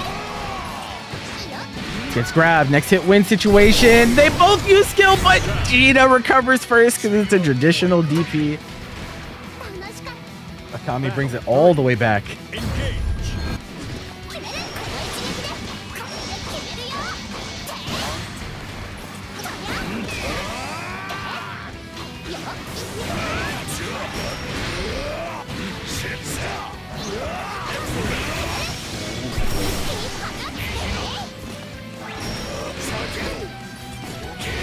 Okay. Able to react to the jump in time. Grab the landing. Kame not able to hold up in time. Menacingly. Nice. Great patience. Able to push our way out of the corner. And that's really what we needed. You do not want to be cornered against this guy.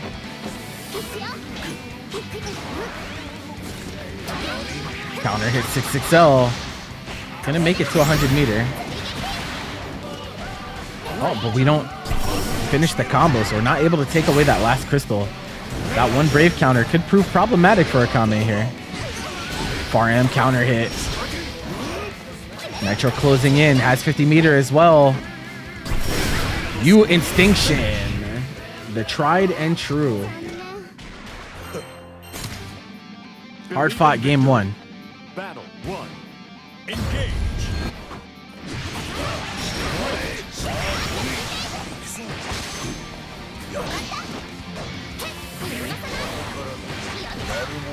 Okay, striker throw time, buddy. And brave counter and vulnerability stops him from getting hit by that 2M. Whoa, but that the last of the Rekka, the little hop actually makes her airborne, able to get away from the throw.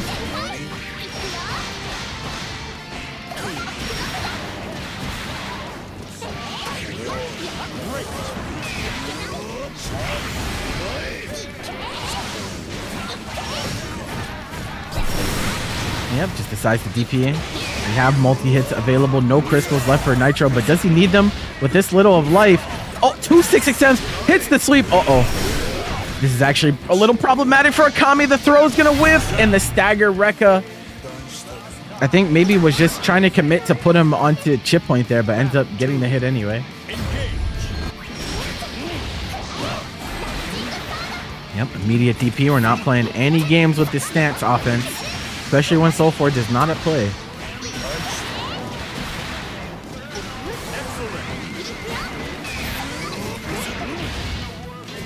Yep, good spacing once more. Sweep into the tackle has been really big payoff for Nitro this set. Double U skill routes. Give me all that meter back.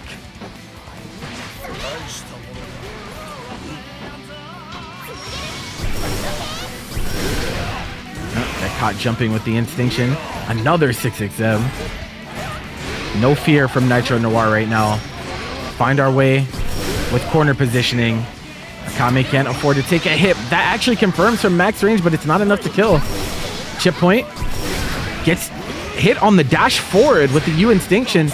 You could easily lose this round if you're Akame. Another 6XM.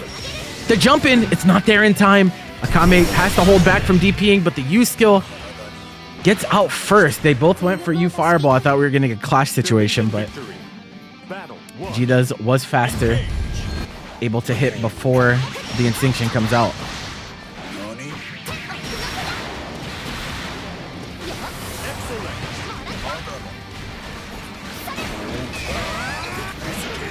Okay, deciding to brave counter the plus frames, and then yeah, DP. We've been seeing sweep into that max space tackle from Nitro a lot this set. This time we call it out with the DP.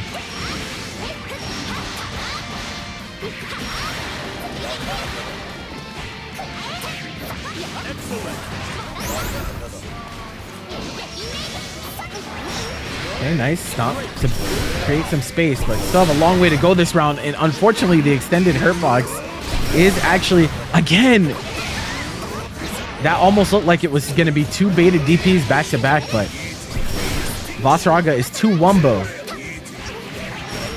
Yeah, only -1 on the butt slam. And goes for the 6XM and ends up losing the round for it. Believe when I say he will do it again. Battle 2. Engage.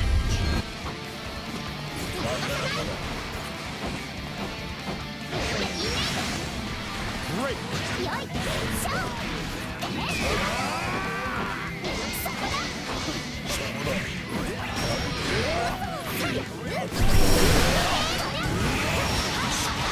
Okay, very nice.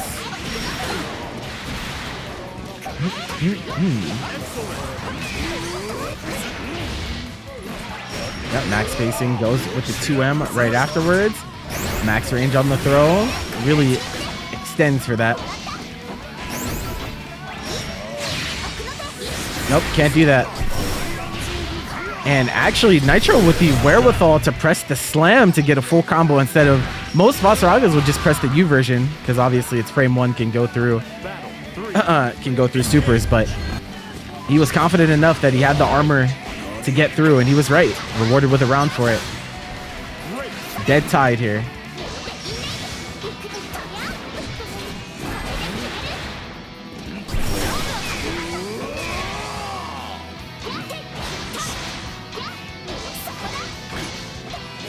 Okay, just trying to press her with those M-Rekkas, but oh, Oh, no unblockable. Basaraga not having anything fast enough to get there in time. Oh, called out on the jump. And this is going to hurt. This is damage. Honestly, he might have been able to kill. He decides to take Soul Forge instead, but still manages to get the game. Nitro Noir making some great decisions in that game to find himself up a game. Believe in victory. Battle 1. Engage.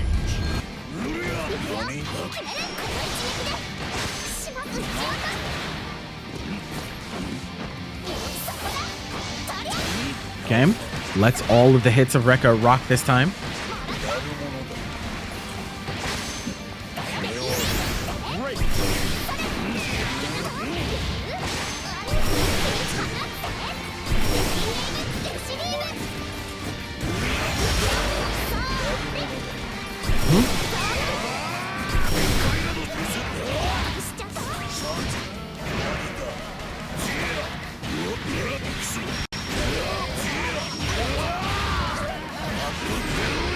Hey, we get to see some Basaraga SSBA full animation. We love to see it. And that's going to bring Nitro to set point.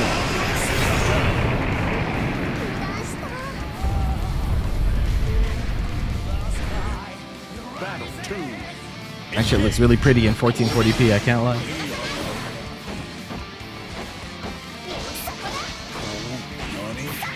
Yeah, just letting the M-Rekka rock on block. It is a throw punish. It is a throw punish with back to corner, but Nitro may not be aware.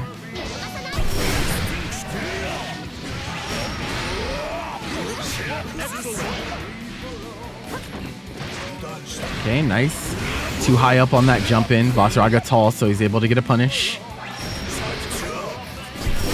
Okay, nice spot dodge. Trying to push Akame into that corner. That JM hits, but it's too far for Raging Strike. Gets the command grab. Anything will do here for Nitro. Nice super to get through. And that is an SSBA upgraded. Next hit win situation. Even throw will kill for Akame, even on 18k. Is that enough? It is. Far M into the Rekkas. Stays alive. Battle 3. Engage.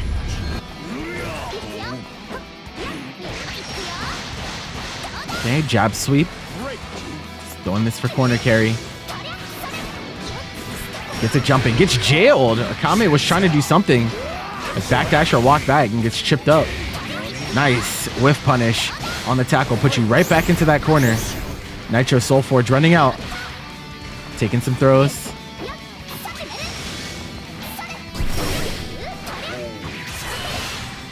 And try to get the U Instinction out there, but it's not going to work out. Into the super we go. But no animation because it was too high up. That could be the window that Nitro needs. Oh my god, the far H hits. Akame has to not wiggle, and we hold up to get away from the command grab. It's another game 5. Believe in victory. Battle 1. Engage.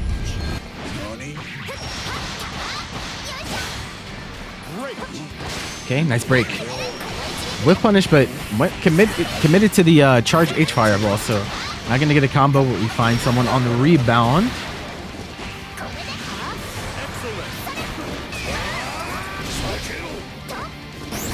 Okay, just jump and block. Oh no, again trying to get that throw, but the Rekka hop. We've seen the Rekka follow-up go through both a command grab and a normal grab now this set. Not something you see super often, but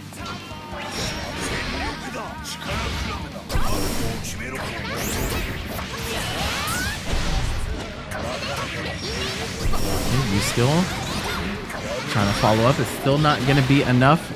Kame is down to 1 crystal. It could be trouble. Not biting on the throw bait, and yes, that is able to block a brave counter in time. All right, Akame now the one on set point.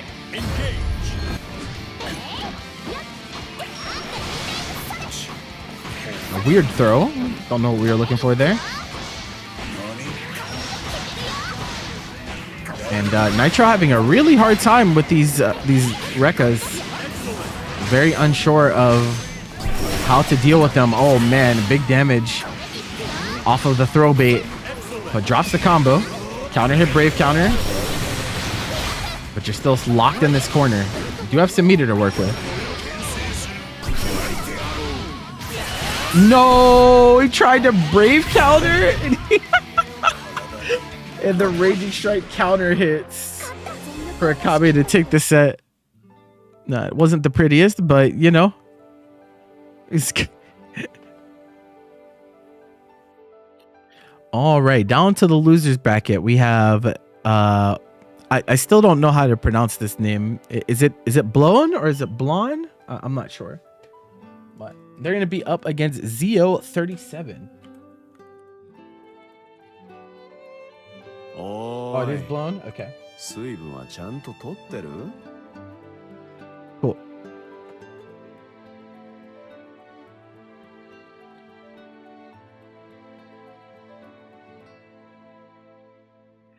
And Variety saying it's his first top 8, huh?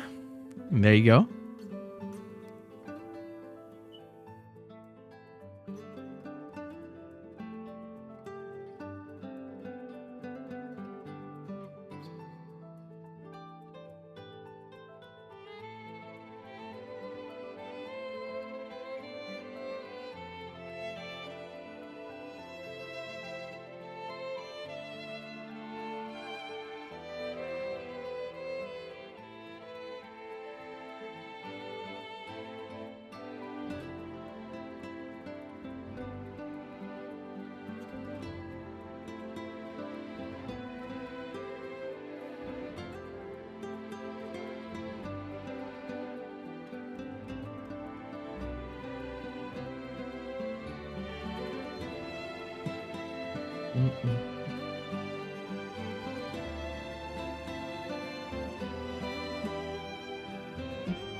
Okay. Zio is on their way. I don't know if Blown has seen the ping or not.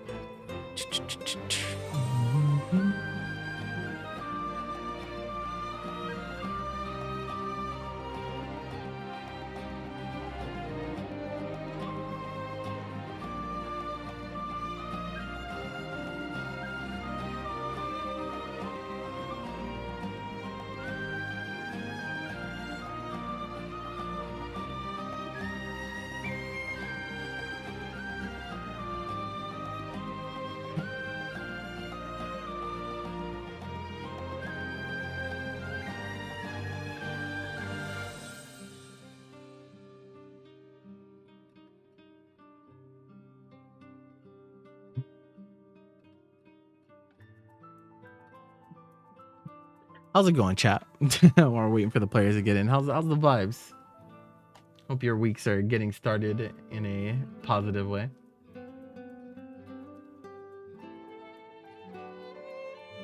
Holidays quickly approaching.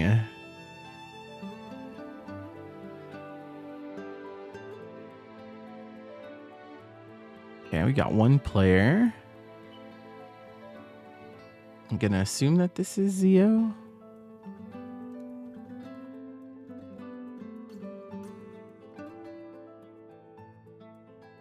Gonna go ahead and ping them again.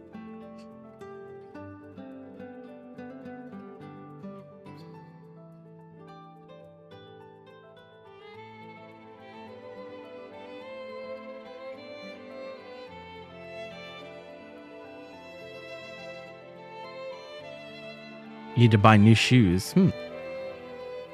Like running shoes or like shoes for a special occasion or...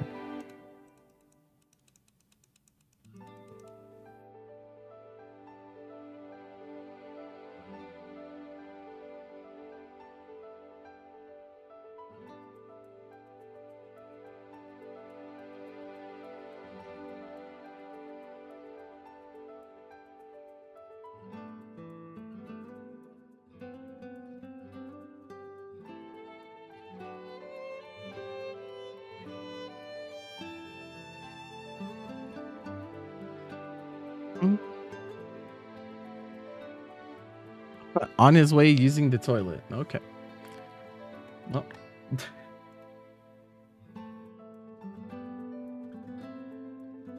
At least they're here. You didn't miss the bus the other day. Bus service decided to end at 11:30. Oh, that's annoying. I see. You got a wake up call immediately. You're like, oh, this fucking sucked. Yeah, I feel that.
I mean, he's not really sitting, but even then, he's still kind of floating. Like,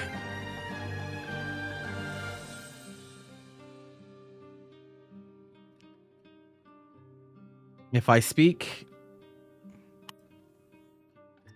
All right, looks like we're good to go. It's gonna be the Luane for Blown this time around. Okay. Last time we saw Blown, they were on Beatrix. Or are we swapping here? Okay, we'll be Beatrix.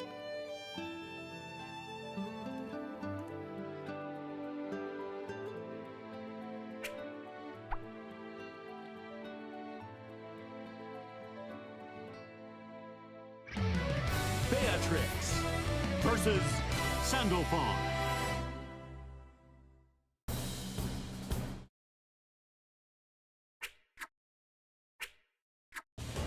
Believe in victory. All right. After a little bit of a wait, we are in there with our losers bracket. Do or die. Lose, and I'm not going to say lose and go home because most of the players are probably already at home, but facing elimination. Oh, that drops it, but thankfully that move is extremely active and also plus on blocks, so not the biggest deal. The main thing is you don't get the refund, obviously, for it with him.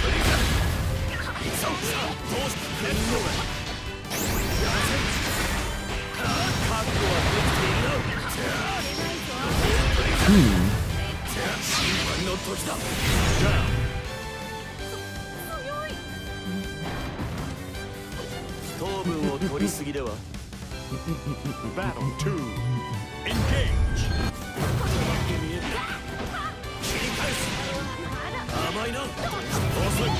Okay, no. Spot dodge, able to recover fast enough to punish it. Immediate brave counter. Oh, I thought it was going to be the cross up and gets hit. It's a walk of shame.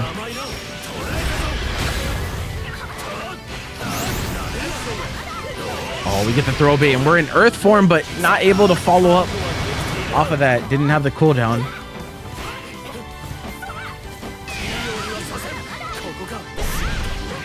Okay, counter hit close stage, and Raging Strike, Raging Chain instead of deciding to take the last crystal. We were going for that Raging Strike. You have to worry about SSBA, perhaps. Wow, dash forward, far M, a raging strike. Blown will not be denied. He said, you know what? I don't think you're going to spot dodge this, even if this doesn't combo.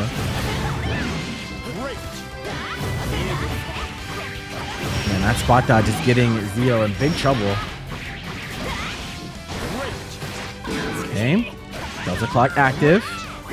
We're out of there. And we actually get the punish. Blown trying to mash after whiffing. Oh, we get the punish. Tried to even get the dash under. It's not going to be far enough. I don't think this is a kill because you triple attack, so your combo limit is absolutely destroyed. Back throw. Was going for the command grab again. Empty low. That's going to be a kill if we don't drop.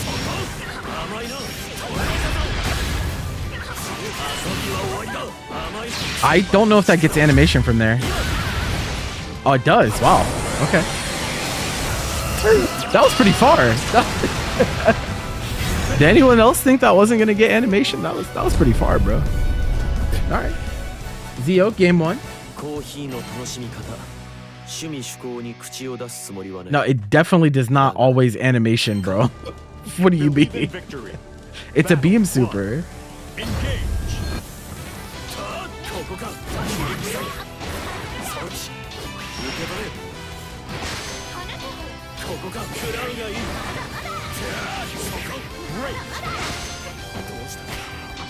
That's not Vera, bro. That's not Vera.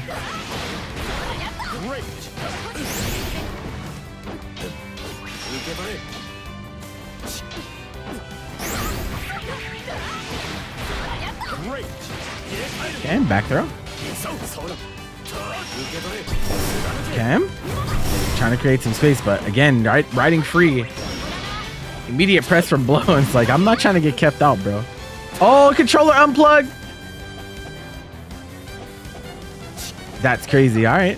Zio letting him get his controller back plugged in.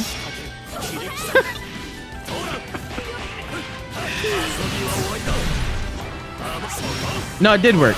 He got shot in YouTube chat like half an hour ago. That's where he typed first. If he would have immediately tried to talk in Twitch chat after, then I would have cooked him, but it'd been longer than 5 minutes anyway. So.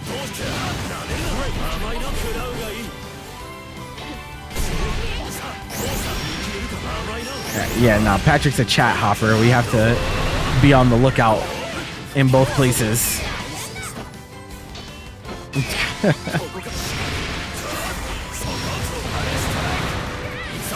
You pulled in SSR but was an off-banner character. This is gacha vernacular. That sounds disappointing, just using context clues, but I don't play any gacha games. So. Believe in victory. Battle 1. Sorry that happened, my friend.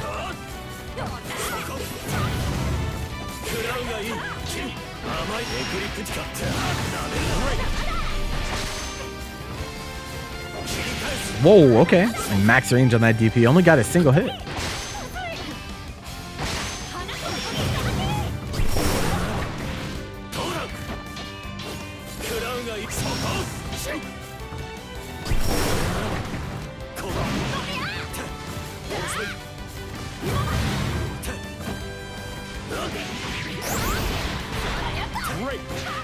Oh, okay. Got caught trying to hold up. Blown gonna get this to 6L. Has 100 meter. Should just cash out here. And any hit will do it afterwards. Even command grab. Doesn't go for it. Brave counter on brave counter on brave counter. And Blown with that far M mash immediately, but you're gonna die.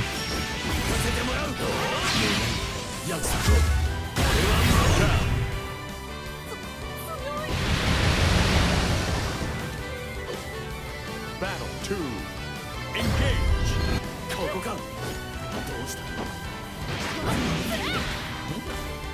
Great.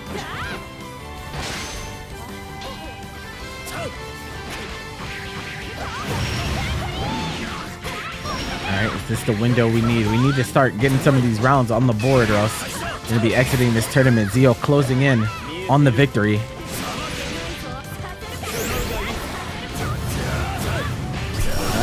6XL duel. Zio getting there first. And it's looking a little grim for Blown right now. And counter hit 6XL. I think we should make it to 100 meter on this as well. Is that going to be enough to kill? No, we don't even go for it. Just go for the efficiency route. And then the throw bait with the far age. Zio knock Blown out of the tournament 3-0. And continue on where they'll be up against Nitro Noir a little bit later.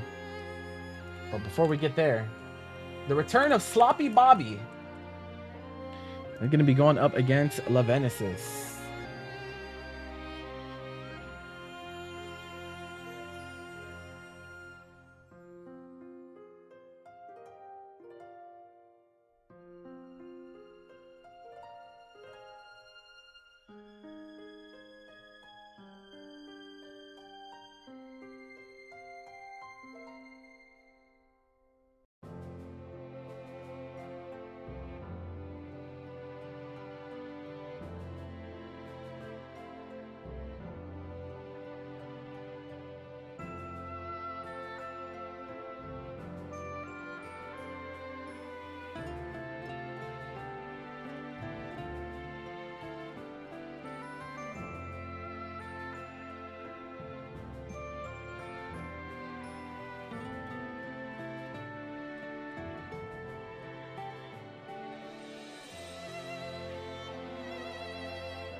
Versus Percival.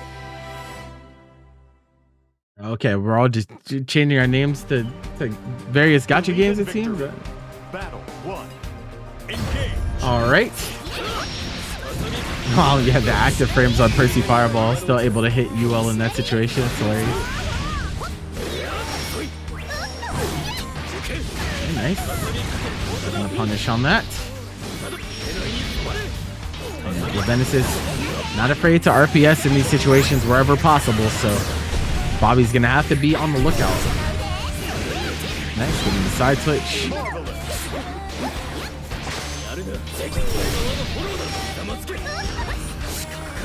Oh, the range on that third dance 2M.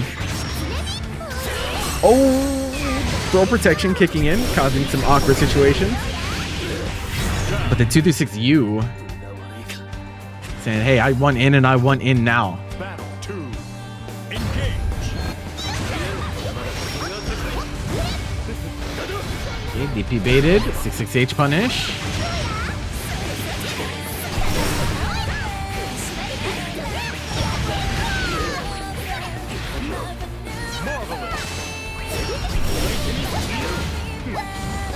Okay, we're out of there. Tried to RPS in that situation. Oh no, anti-air attempt from Bob. Just gonna take a whole lot of damage here. Goes for the meaty. Tried to brave counter, and it is not gonna be there. Lavenesis has really just been running over their opponents today. Are we gonna switch Sloppy Bobby? Been very very prone to switching characters after every game loss, it seems. Versus Lucifer.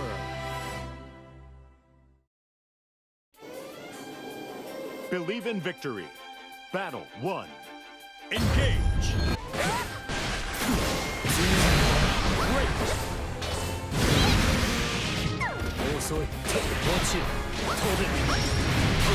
Okay. Actually got a combo on that. On the back flip. The back flip comes through, and yep, just like last time, Lavenesis is pressing that Eye of the Sparrow right after making themselves minus. Oh, interesting, but that wasn't actually a punish. Bobby just not blocking low. Excellent.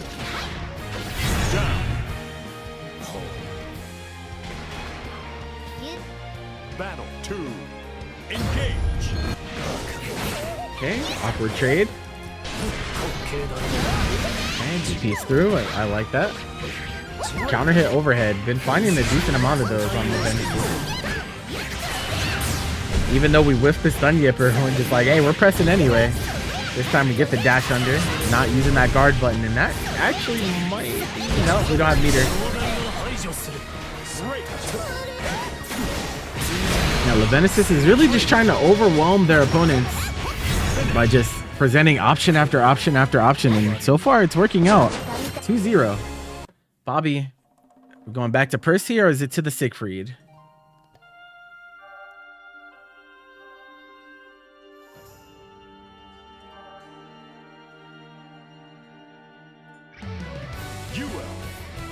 Versus Siegfried.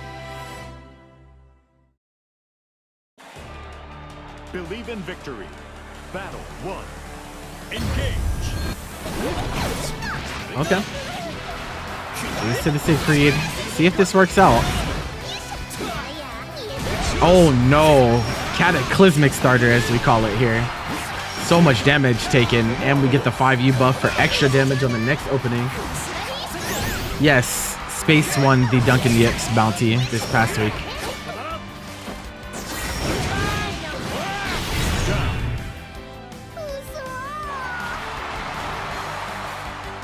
Battle 2. Engage.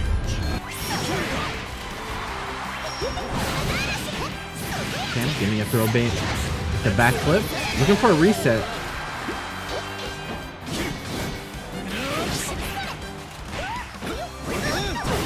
Again, just ripping that backflip anytime there's any type of gap. Punish. Yep. Trying to stay aware. Brave counter. And bust out. Like, Levenesis is not blocking whatsoever. We'll claim another round. Battle 3. Engage. Okay, back throw. We've been pretty consistent on punishing those.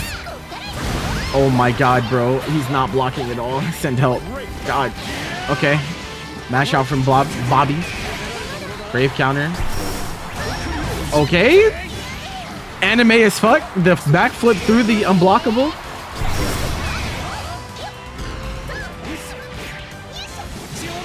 H. That's going to give a crouch confirm. That's a kill. No, we didn't Raging Strike Raging Chain. Okay, but the DP on the jump in. Okay. Sloppy Bobby stabilizing just a little bit. Trying to keep up with the game speed of Levenesis. Levenesis is just holding forward and refusing to block. And Bobby trying to get a handhold on this set. 214H has always been invulnerable, but what they did is they made it more projectile invulnerable. So before, if you threw a fireball and she backflipped, she'd usually get hit after she recovered or before she started up her follow-up. Now, if she backflips through a projectile, she'll usually just be fine.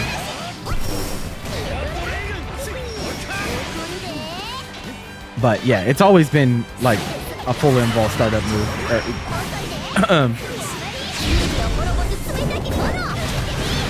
Doing the reversal roulette, you know how it goes.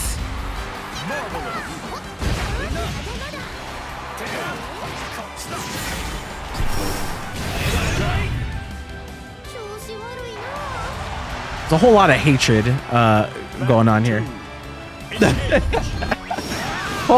They're playing like they absolutely despise each other. Bro is going with Midfried. Siegfried is good, bro. I don't know what year you think it is, but...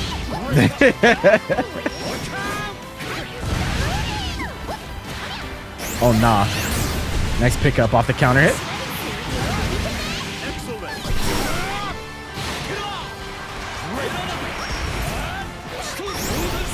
The interesting thing is that his pick rate has been going up like a lot. Oh, punish. But we didn't have the cooldown for slam, I don't think. No, I think we did. Not sure what happened there. But Bobby, Brave counters the punishable move. And so Levenesis is just like, I'm just going to do it again. You can't stop me. Don't forget about the second avalanche, bro. That's what we're doing right now. Set point for Levenesis. Can we close out? Wow, the Grand Whiff punishing the sweep. We just try to LDP. We've been seeing a lot of LDPs from them this set. Flip is available, and so we will always press it. Give me your crystals. No. Okay. Takes the risk on not brave countering. Is rewarded.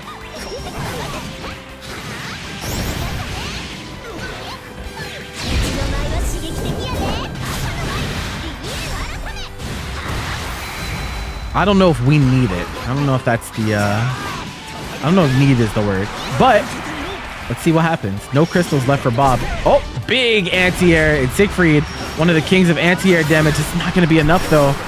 I tried to get it at max range. Nice DP on the stun yipper. It will indeed be a game 5. Believe in victory. Battle 1. Engage. Bobby able to control the chaos. Adjusting well to Levenesis, and there are many options. And you can see now Levenesis with kind of back against the wall, kind of slowing down the gameplay a little bit. Isn't choosing as crazy of options, at least so far. We will see if that continues to be the case. Thank you for the follow. Appreciate it. Thank you to everyone for tuning in. Today we still got a good amount of Grand Blue left, so gather round.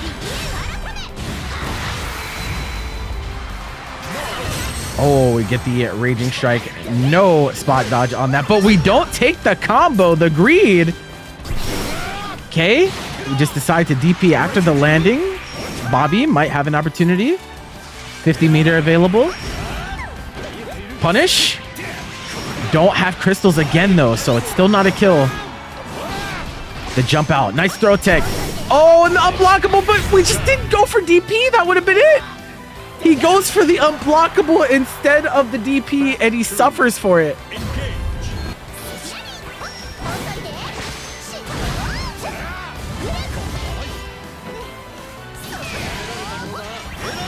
Okay. Good DP, stopping the slam. Oh, the mash though. 6-6H puts her to the ground. Swats her like a fly. And we outspace the brave counter as well. We need a refund here. Yes, spend. Levenesis gonna be 1 crystal and 100 meter. What are we gonna choose to do? Just keeping the strings tight.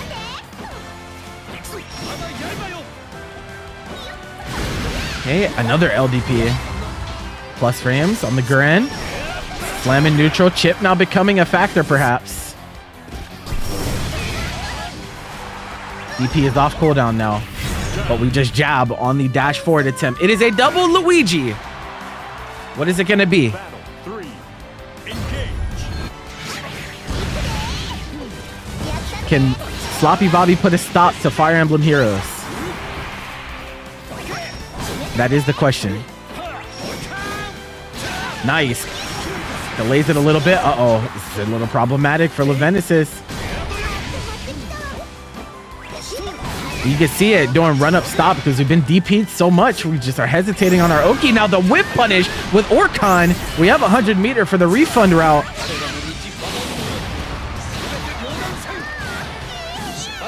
We're live. Last legs for Levenesis here. Okay, nice break on the throw, but Chip starting to stack up. No crystals available either. You can't even eat a fireball at this point. Okay, brave counter. Okay, chip point, and the DP in response to the follow-up max range on that Sloppy Bobby. The reverse 3-0, our second of the day. We'll advance in the losers bracket.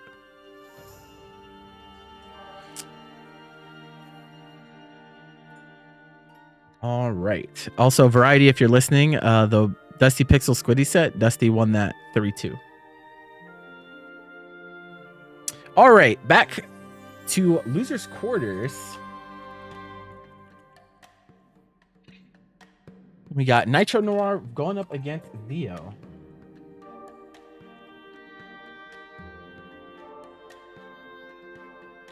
Y'all are good to start.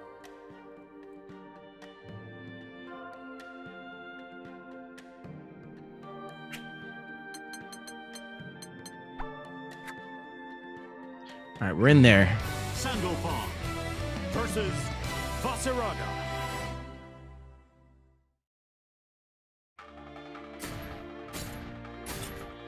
Believe in victory.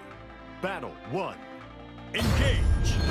All right, Nitro losing a very, very close Game 5 set to Akame. Looking for revenge here in the loser's bracket. Maybe even a run back if the stars align. But first, got to get through Zio on the Sandalphon coming off that 3-0 overblown in the last round. Winner of this earning a spot in that top 4.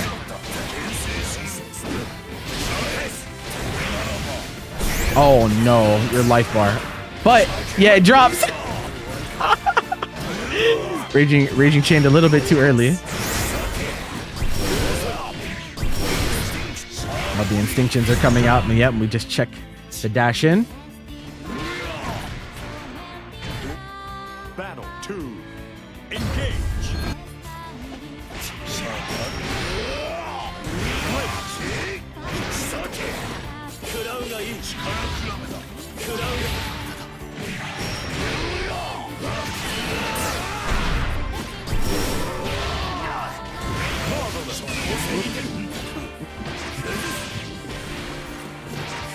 Okay, no escape loops. Forces the Brave counter out. Nice spot dodge. Going for the throw bait, but Nitro not biting, but you can't do that. That's you follow up. Always funny.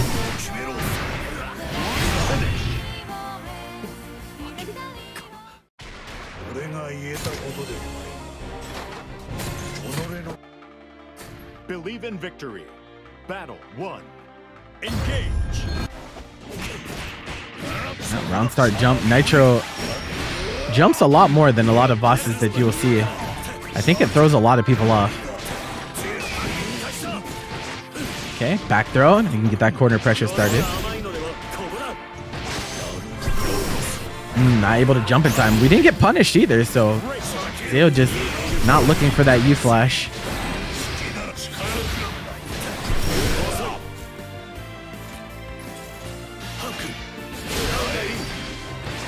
Air throw. Wow. Scouted perfectly. Battle 2. Engage.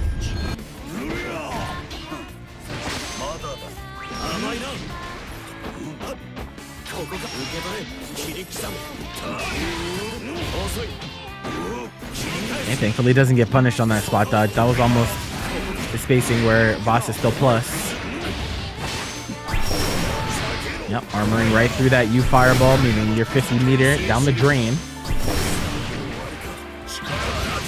Okay. That looks super funny because he actually grabbed the startup.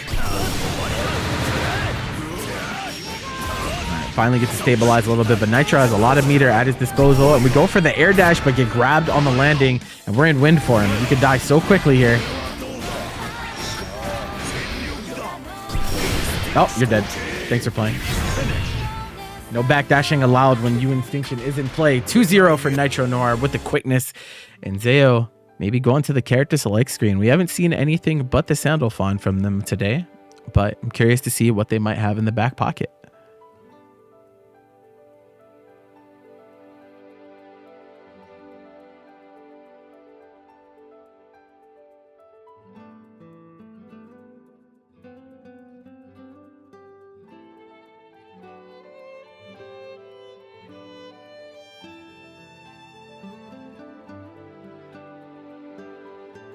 Catalina. Okay. Says boss is too strong. Catalina versus Vasaraga.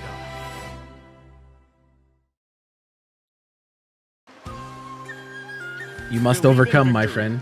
Battle 1. Engage. All right, Catalina. We've seen some nice boss counterplay from some of the stronger Catalinas. Framework recently had a really good set against NOK at Super Tournament. Very impressive the counterplay employed, but the question is, does Zio know the counterplay? That is the question. Okay, getting grabbed.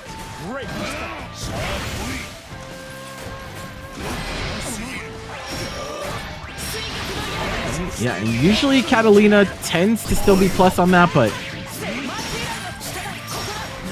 really depends on how early or late they commit to it. This time it works out. SSBA.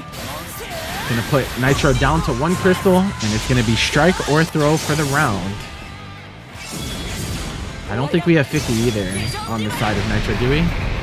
No, we don't. So no reversals available. I took the corner, but pressing that guard button. Yeah, I don't think that they meant to do that, but you know, these things happen.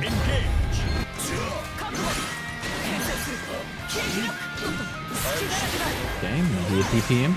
Trying to pester with the fireballs. Nice, catches him jumping.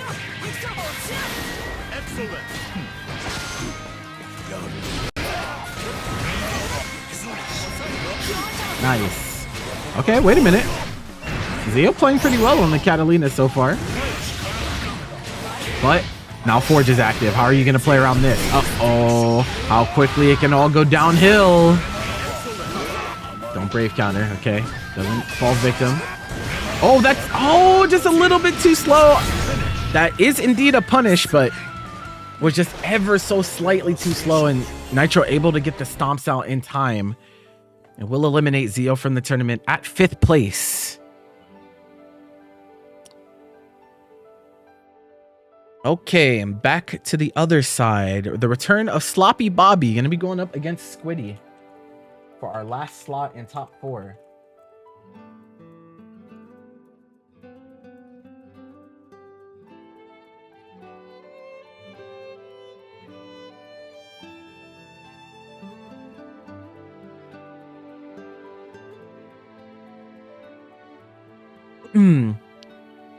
Whenever Variety is back, hopefully he can update the score for that winner set. But we're down here in the losers. What are we starting with? Looks like Siegfried. Maybe riding that momentum from last set. No, we go back to the Percival. Okay. It seems like the standard operating procedure for Sloppy Bobby is play Percival until we lose, and then we switch. Playing quite well, and it's over 2 touches later. I mean, like, yeah, I mean, that happens. It's a high damage game, right? Just be like that.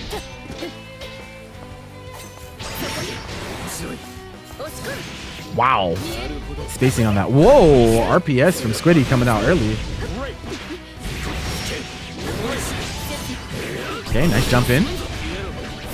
Whoa, LDP? I don't think that's what we meant to do. Oh my goodness.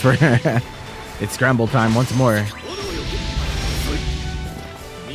No stocks available, so even if that Lord Strike hits, not going to give you a knockdown.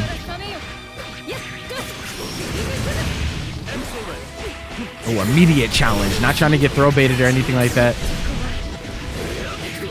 It's not going to be enough, though. Now we have 1 stock available.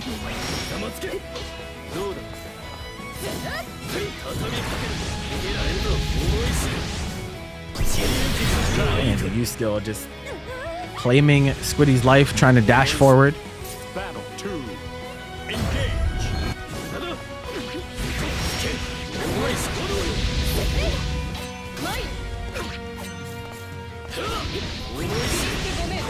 And both RPSing pretty hard after their strings already in this set. Whoa. Raw U skill hits. A little high to get any follow up there, so they just let them fall. Try to take some Oki.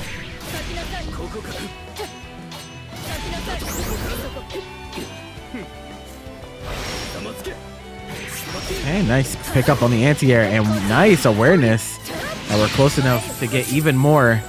That should be the round on that. Battle 3. Gonna say the first round, but it's the first round for Squiddy.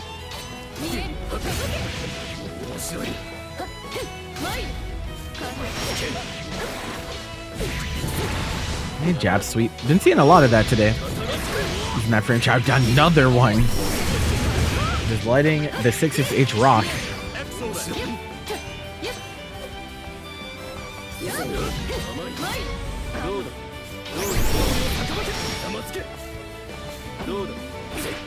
Squiddy trying to backdash out of trouble.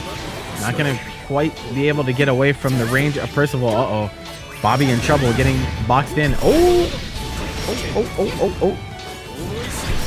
We let it rock. It will be your undoing.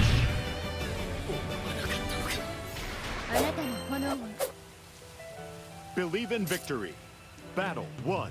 Engage. Very, very unfortunate missed opportunity there. The H spin is -4, so could have taken a back throw punish, but you know, not very many people familiar with fighting against EX Narmaya at this point, so I wouldn't be surprised if he just straight up didn't know. Okay, DP actually gets a side switch from that too. Pretty fortunate. And the pickup with the Lord Strike, okay. Wow, gets hit by the safe jump and the command grab afterwards. Now we didn't have 50 meters, so we weren't able to cash out the stocks, but again, Squiddy just eating safe jumps. I'm not sure what is what they're trying to do, but if we keep eating those, we're gonna be in big trouble here. RPSing again, Squiddy refusing to give up the turn.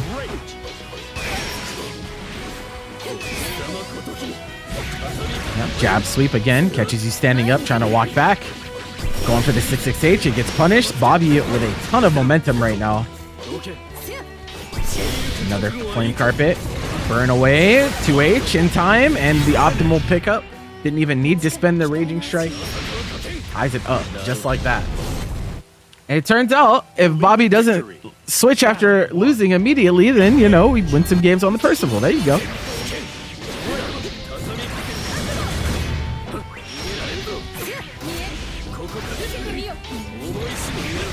Okay, nice check with the far M, stopping all those approaches.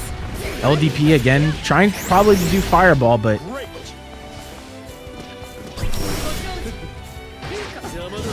if you played any Shoto, you're familiar with how annoying that missed input can be sometimes. And nice, gets the frame trap. Close L, close M. Bobby officially with the lead. Plus, looking for anything. And again, Squiddy has not been afraid to press that DP and hasn't been super successful thus far.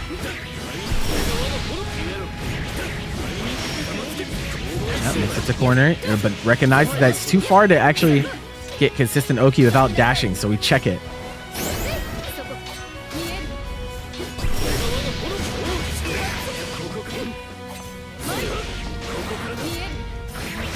Okay, nice.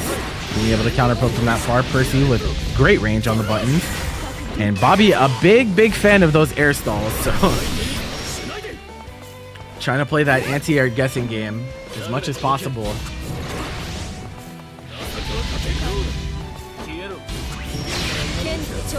That should hit, but no animation.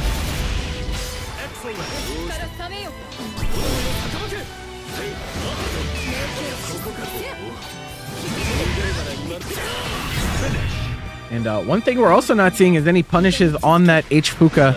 It is -8. Believe in victory. So I definitely want to see the adjustment, but Bobby finds himself up 2 games to 1. Squiddy in trouble.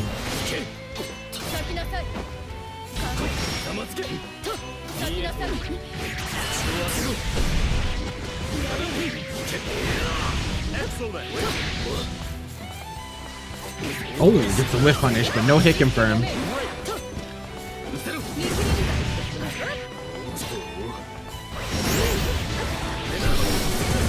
Okay, gets through with the projectile involved properties, but still finds it a bit of an awkward situation. Now we have corner. Clash. Again, that jab sweep. Bobby.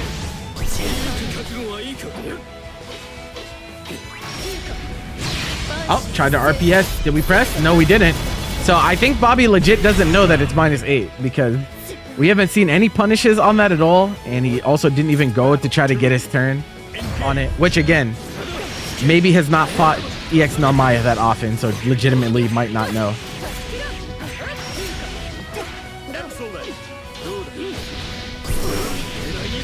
Comes to his aid here. He doesn't try to get his turn, so he doesn't get hit by the SSBA.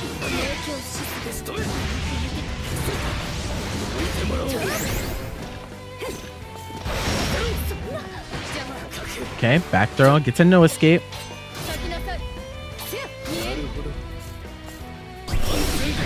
You can see. Just trying to take it really slow and not overextend. This is not going to be quite enough yet, but any hit should do it here for Bobby if he can find it.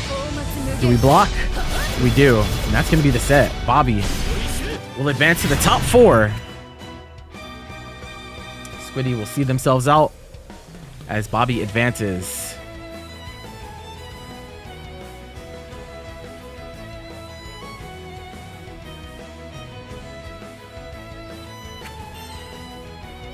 Very, you know, that set was a great example of how sometimes knowledge can curse you, because I'm willing to bet that Bobby doesn't know about the frame data on that, and because he didn't know, he never tried to take a turn, and so wasn't getting hit by those RPS options.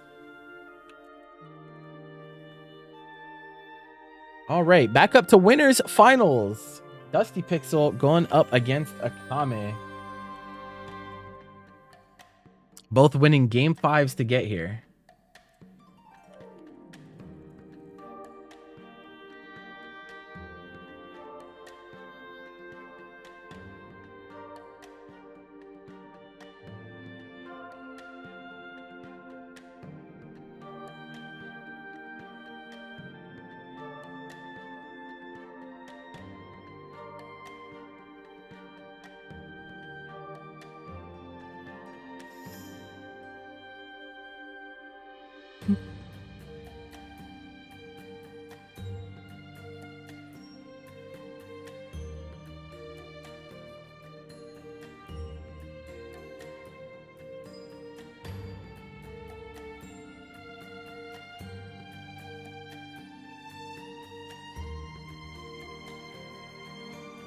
Let out the salt, my friend. It be like that sometimes.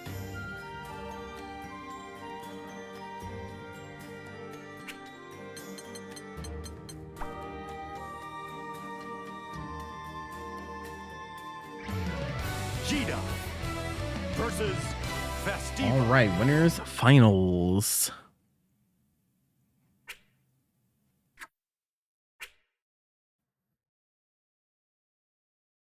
Uh-oh. I'm waiting. Believe in victory. Okay. Battle 1. Engage.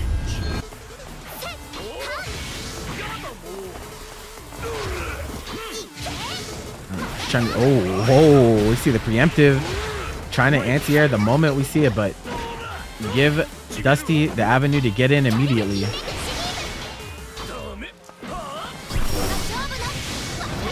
And you see the IBs there from Dusty to maximize on meter, even though you can't get a punish on that mid-screen. Went for the SBD afterwards, but Akame was holding up, so that goes in the memory banks.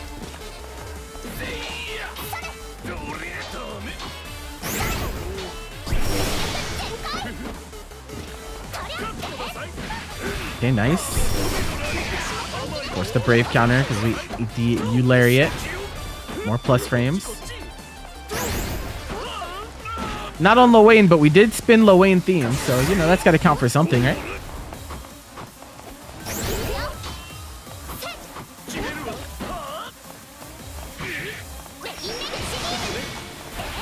Oh, counter hit 6XL, and that's going to combo into the SBA. That is the upgrade. Oh, Dusty. Yo, calm down. Calm down. Just trying to brave counter after taking that hit, but not going to work out. And that's what we were looking for last time, but. Okay. It's hit by the sweep. Plus frames. Size the DP. We don't want to guess.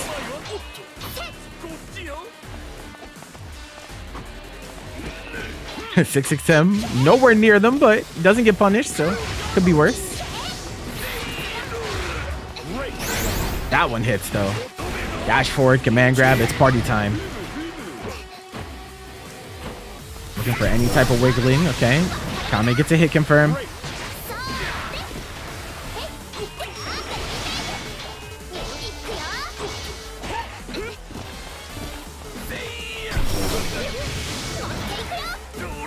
Whoa. Trying to call out in some way, but dangerous situation to be in. Dusty just needs a hit confirm, and there it is. That should actually be enough. Another U skill link.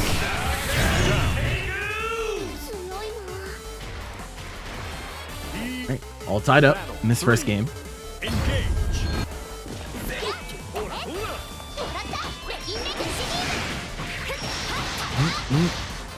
Oh no. Oh, I got hit crouching.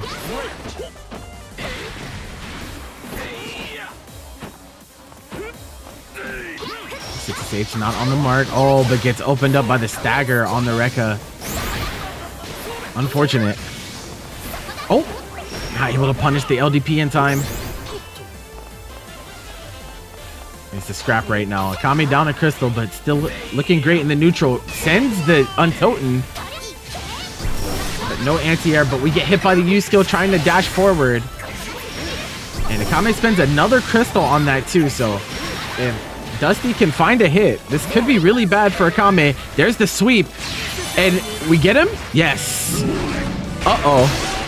It is a guess for the game situation. Akame gonna have 50 meter available for DP if we want to bet on it. But presses far L into the U skill. It's not enough. Gets hit by Lariat. It's still not enough. 6XM attempt. Tried to Lariat afterwards, and it's not going to get there in time. The double U skill from Akame will claim game number 1. Hard fought. Battle 1. Engage.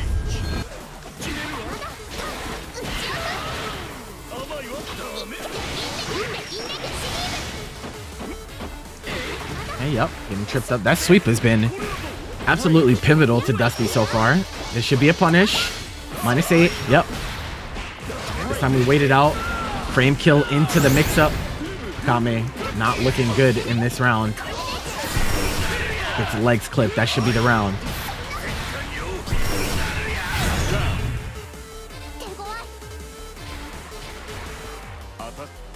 Battle 2. Engage.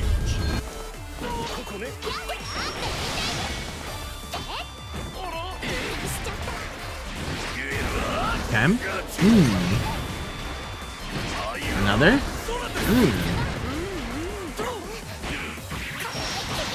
Okay, able to push our way out.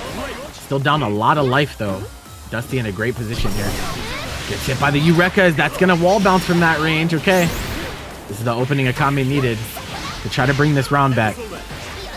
Okay, striker throw. Oh, but that's airborne. Yeah, can't do that.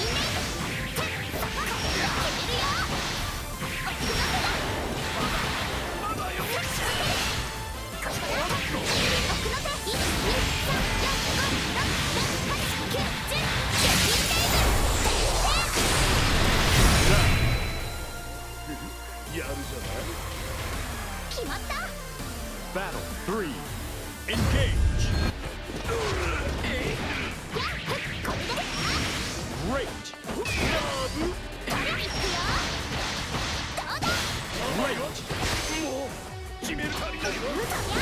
All right. Final round situation again. Kind of feels like a round that Dusty really can't afford to lose. Nice LSPD. Such a great challenge option from Ladiva ever since it got buffed. Again, just getting hit by the raw Eureka. And that actually was at the spacing where you might have been able to get punished that one, because it does push back pretty significantly far. Brave counter off the mark. Akame could be in trouble. Thank you so much for the raid, Riot. Appreciate it. And again, another raw Eureka, but this one not close enough to the corner. The sweep. Oh, we get the hit, but no combo. The DP gets mashed out. And we tried to get the sweep again, but the far M is going to be there. Believe in victory. Battle 1. Engage. 2 up for Akame. So I need a commentator though. I mean, if you want to jump, don't ask me that. Just if you want to jump on, you can jump on, bro. Like,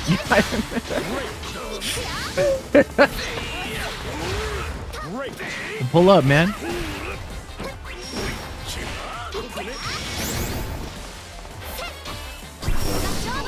All right. Let me where is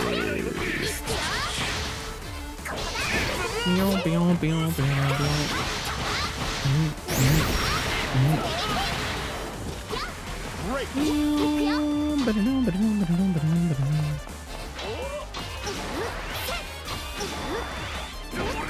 There we go. And then show more. Ritual cam. There you go.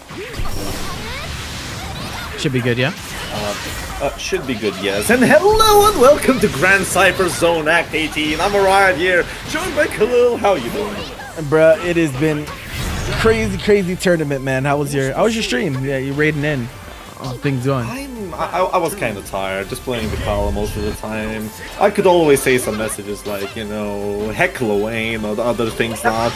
But other than that, we're gonna be seeing non-Lawayne matches here because it is neither Kama's Jita against Dusty Pixels, Ladiva, two very prominent players here in EMEA region.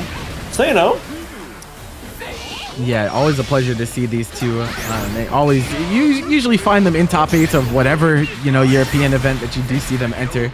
And Dusty Pixel's been on a bit of a roll as of late. Got first 2 weeks ago in this tournament, and then last week getting second. So top 2 appearances straight through. Definitely showing that Ladiva is a scary character after all of those changes, making her strike pressure so much more worse. But Akame doesn't really care about that risk because he went to bait that SBA command grab and getting himself a good position. Gonna just go for all of those resources just to get that damage going in and putting Dusty Pixel even on that 80k health in a very peculiar position because this is, I think, a strike throw at this position. Oh, we mashed. Yeah, we saw the first meet he missed, and so we tried to mash, but it was too late. Akame, that's going to be a 3-0. Going to grand finals. That's going to be a 3-0. Yeah. And definitely. Yeah, go on. No, I was saying there's some interesting things against Ladiva, you know, like Akame opting for the SSBA combo there. It's so good because Ladiva's offense, or her brave counters are not only her defense, it's also her offense. We've all experienced getting brave countered by Ladiva into Vortex. So I do like the choice of taking the crystals there just to make sure that even if we manage to find some type of offense, we can't brave counter our way back into a favorable situation. Definitely, those brave counters are extremely good for Ladiva, but at the same time, I genuinely think Akame just went for the SSB for maximum damage there, because leaving it a strike throw would force a 0 BP Dusty to take some peculiar actions such as, you know, fuzzy mashing in that position, and that fuzzy mash might have been the thing that kind of lost Dusty Pixel that last round. But other than that, we're gonna go right into a loser semifinals here with the Sloppy Bobby on that Eustace versus Nitro Noir's Saraga. Yeah, I mean, Sloppy Bobby been kind of on a character roulette today. We've seen Percival, we've seen Siegfried, we've seen Lucilius, and now the first time we're seeing the Eustace from them today. They tend to be prone to swapping characters after losses, it seems like. So we'll see if the Eustace can get it done in this game 1. If you want my experience with Bob in general, he's been around in the promenades matchmaking with naming himself just Bob, pulling out, you know, the darkest dungeon crusader PvP and whatnot, and he's just there, just playing his game and actually appearing in the Grandcypher zone, pulling up with all of those characters, kind of putting in, you know, pressure on all of them. But at the same time, Nitro Noir right now showing that Saraga is not a slouch, coming from all the training grounds in the European side, and showing that Saraga can cook. Also joining the 6XM cult of the Saragas as well, showing the 4th 6XM in this set, 5th one as well. He has an addiction, and it'll never be fixed, bro. He just loves pressing 6XM whenever possible. Shout out to Mundo. 7th one. I'm gonna count those, don't worry. Yeah, Nitro Noir in losers after an extremely close set with Akame up in winners. This was a really good set. Definitely, Saraga, even after the changes to him getting nerfed bit by bit, it's not 9th one, by the way. It's not enough, I would say. I think that he's still of a menace, just there are a lot more ways to play around. 10th one. Yeah, I think Basaraga, after the changes, like the changes that they made, I think were pretty reasonable. The Far M change, the change to Soulforge. And so like now I feel like he doesn't really feel unfair like he did to so many people. He's still a great character though, like very strong, still has to be respected. Khalil, But the question is, how freeform should I be professional or should I be a Riot? bro, be yourself, man. I don't. Be yourself. Okay, this guy is still a fucking menace. What are you talking about? Yeah, but I don't think he's unfair personally. I think he's still unfair to a degree because he did. Okay, look. Let's be real here. You still have to respect him a lot when he hits Soul 11th one. Yeah, but I think they affected the things that were like truly unfair though. Like the resource game was Soulforge before, like being able to constantly refresh without it ever ticking down. I think that was a really big deal. And Far M, we know that move is still really good. It's still really good. Yo! 12-1. The thing is, did you see that interaction? Going for Orkan on that armor just to force the 5 EU follow-up from the Savage Rampage, just to get parried off of it, negating the armor. What a guy. I think they... Oh. Yeah, what a guy. The thing is, this is a funny tidbit, a trivia for everybody. Going from base game to Rising, they changed how, by the way, 12-1. The thing is, they've changed how the armor works against parries in general. Yeah. Like, before, only unblockable hits would have only broken the armor, which only felt for Charlotta's 5U or Luane's Command Pro and whatnot. Yeah. Yeah, those two had unblockable properties. But now every parry breaks the armor, and Orkan's parry follow-up is one of them. This is such a rare occasion for it to happen, by the way. 13 points. All the 6xms in the world, bro. Oh, got him. Oh my god, the ground pound. I think these two are friends. Like, based on the way that Nitro is playing, it kind of feels, this set kind of feels like two buddies that are just kind of trying to hit each other with some nonsense. That's the energy I'm getting. I mean, it all is about having fun, and by the way, just going for the ultimate battalions appear right in front of your face there. 0 BP on Nitro Noir, and this could be very bad. Oh, going for yeah, no, he's been going for that a lot today. He's just been ripping the unblockable. I don't know what is up, but okay, look, I knew a lot of warriors. By the way, that ultimate grade side, GSG, we call it GSG here in Europe. Kind of getting that round back and evening the count. The thing is, the ultimate slam by itself was usually deemed as pretty useless, mostly because you can on blue react to it, spot dodge it, get a throw punish and whatnot. But the thing is, people forget that it has an armor frame on it, and it can punish some very slow options. So, credit where credit's due, Bob is using it against it, but in these situations, just going against Nitro Noir, putting him in very peculiar positions, I don't think it's the way to go, but I think Nitro Noir is not working. Oh, he actually gets him. I thought it was a safe jab, but... Oh, you know what? I think Voss has armor on SSBA, yeah? I'm pretty sure. The thing is, this is very known knowledge, mostly because, how should I say, I've played Vasarag in base Grand Blue, and this armor has been there from base Grand Blue. By the way, Bobby, even in the match count. The thing is, with that armor frame, if you do it with the light button, you can cancel the spot dodge and negate the armor. It also is negated by very, very deep safe jumps in general. Yeah. So with that, I would say that on Bobby's side there that SSBA hit, but other than that, he just mitigated that situation, said, nah, no worries, I got my man back, and we're going to our third match. Sorry for off tangent here, Khalil, because I have a lot of trivia. Video games. I have a shit. Video games, I have a shit of trivia over like what? Actually, at this point, I am 4 years in the Grand Blue. There you go. Let me think about it. Seasoned veteran. Seasoned veteran indeed. Okay, here we go. Savage Rampage gonna get a counter hit. Far medium is... Ouch! Not 6xH. The thing is, 6xH is enough, but the ultimate instinction is the one that he had enough meter. By the way, I did not count while I was yapping, so I will just say that's 14 for 6xM. We lost the 6xM count. It's so over. No, it's still it's 14, don't worry. Orkan gonna go for that parry stance. Gets himself some pressure going. Nice! I call that the Grand Blue string. The thing is, yes, did you know that there was a term called Grand Blue Zone as well? Yeah. Underneath the timer. Yeah. The underneath timer, indeed, but the thing is, the Grand Blue String at 15, the Grand Blue String is kind of in line with your Grand Blue String as well, because running up close light as a delayed option just to make people fear the 6XL in general, kind of is in line with the the zone as well, and that is just the sick RPS, bro. No, that's not sick RPS, that's diseased at this point. It's smallpox RPS, it's tough.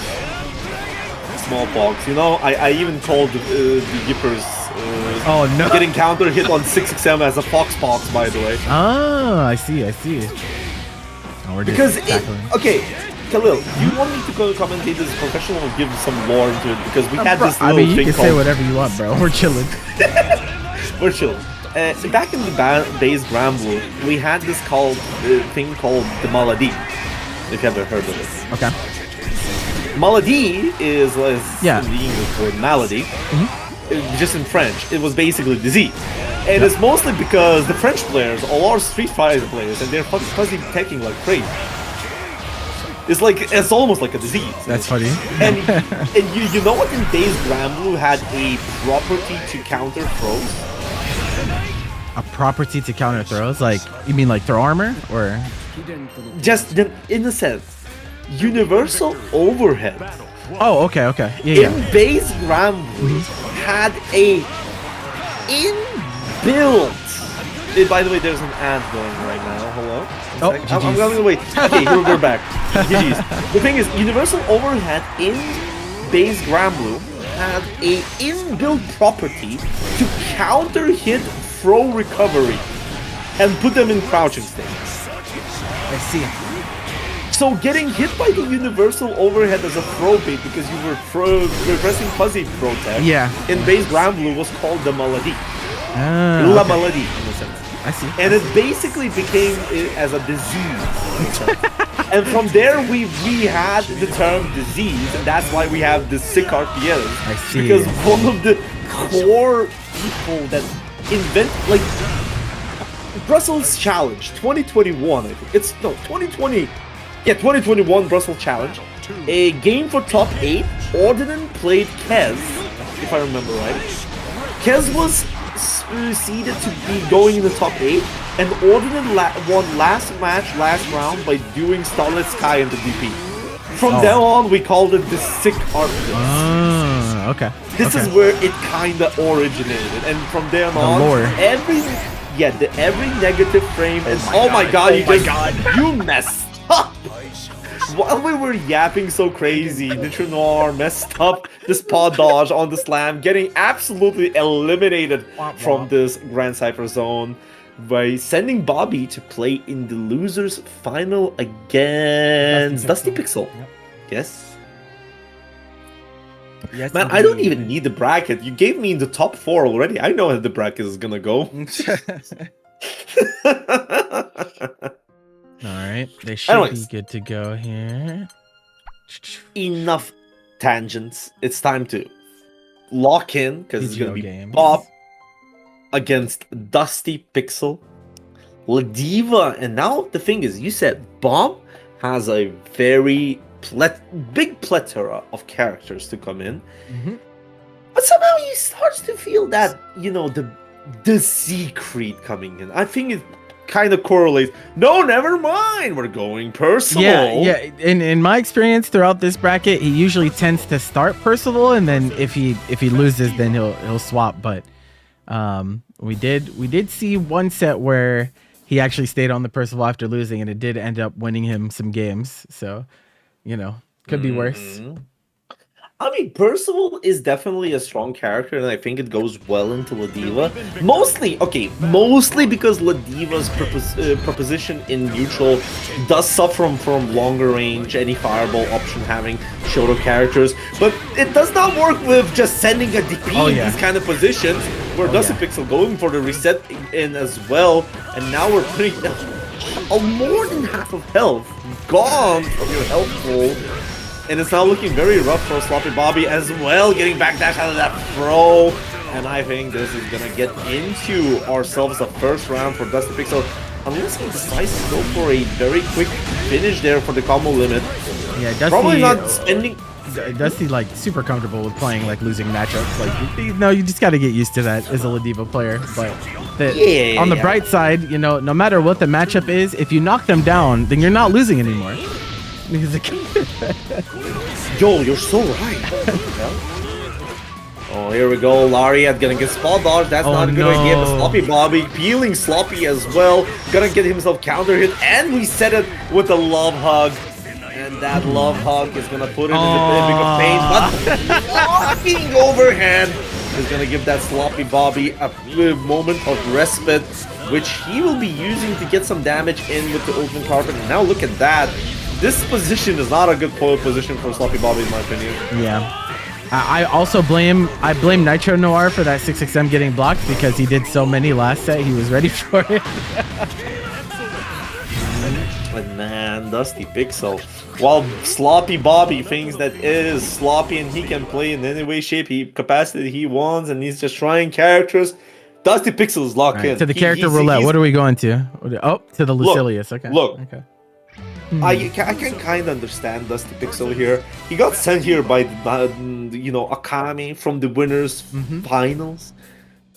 I would go for a salty run back right here. And now Dusty Pixel coming with that emotion just to get that salty run back. Man, we're getting the deal with this Bobby. But this time, Lucilius is going to be a doozy for Dusty Pixel.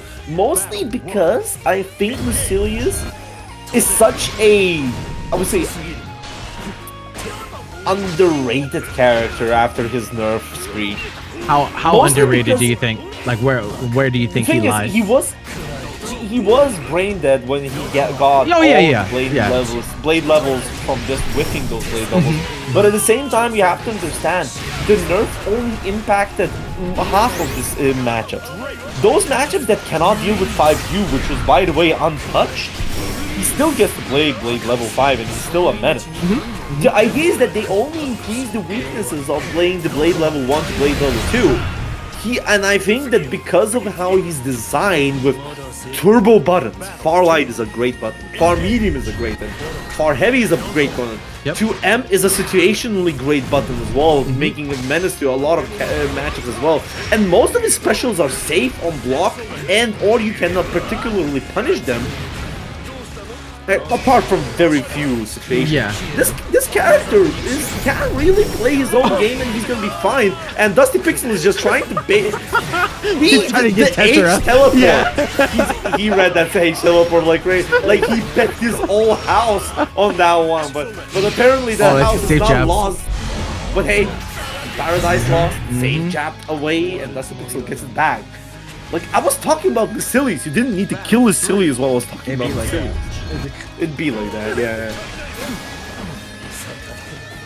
But yeah, Khalil, that's how it rolls. Yeah, the main thing I think in this matchup is it's really hard for Lucilius to defend her because I mean, you're playing a character with without a meterless DP against Ladiva, and that can get really rough sometimes. But if you're able to leverage that 5U and keep her out, kind of wall her out with your strong buttons, I mean, you can get to those blade levels relatively quick.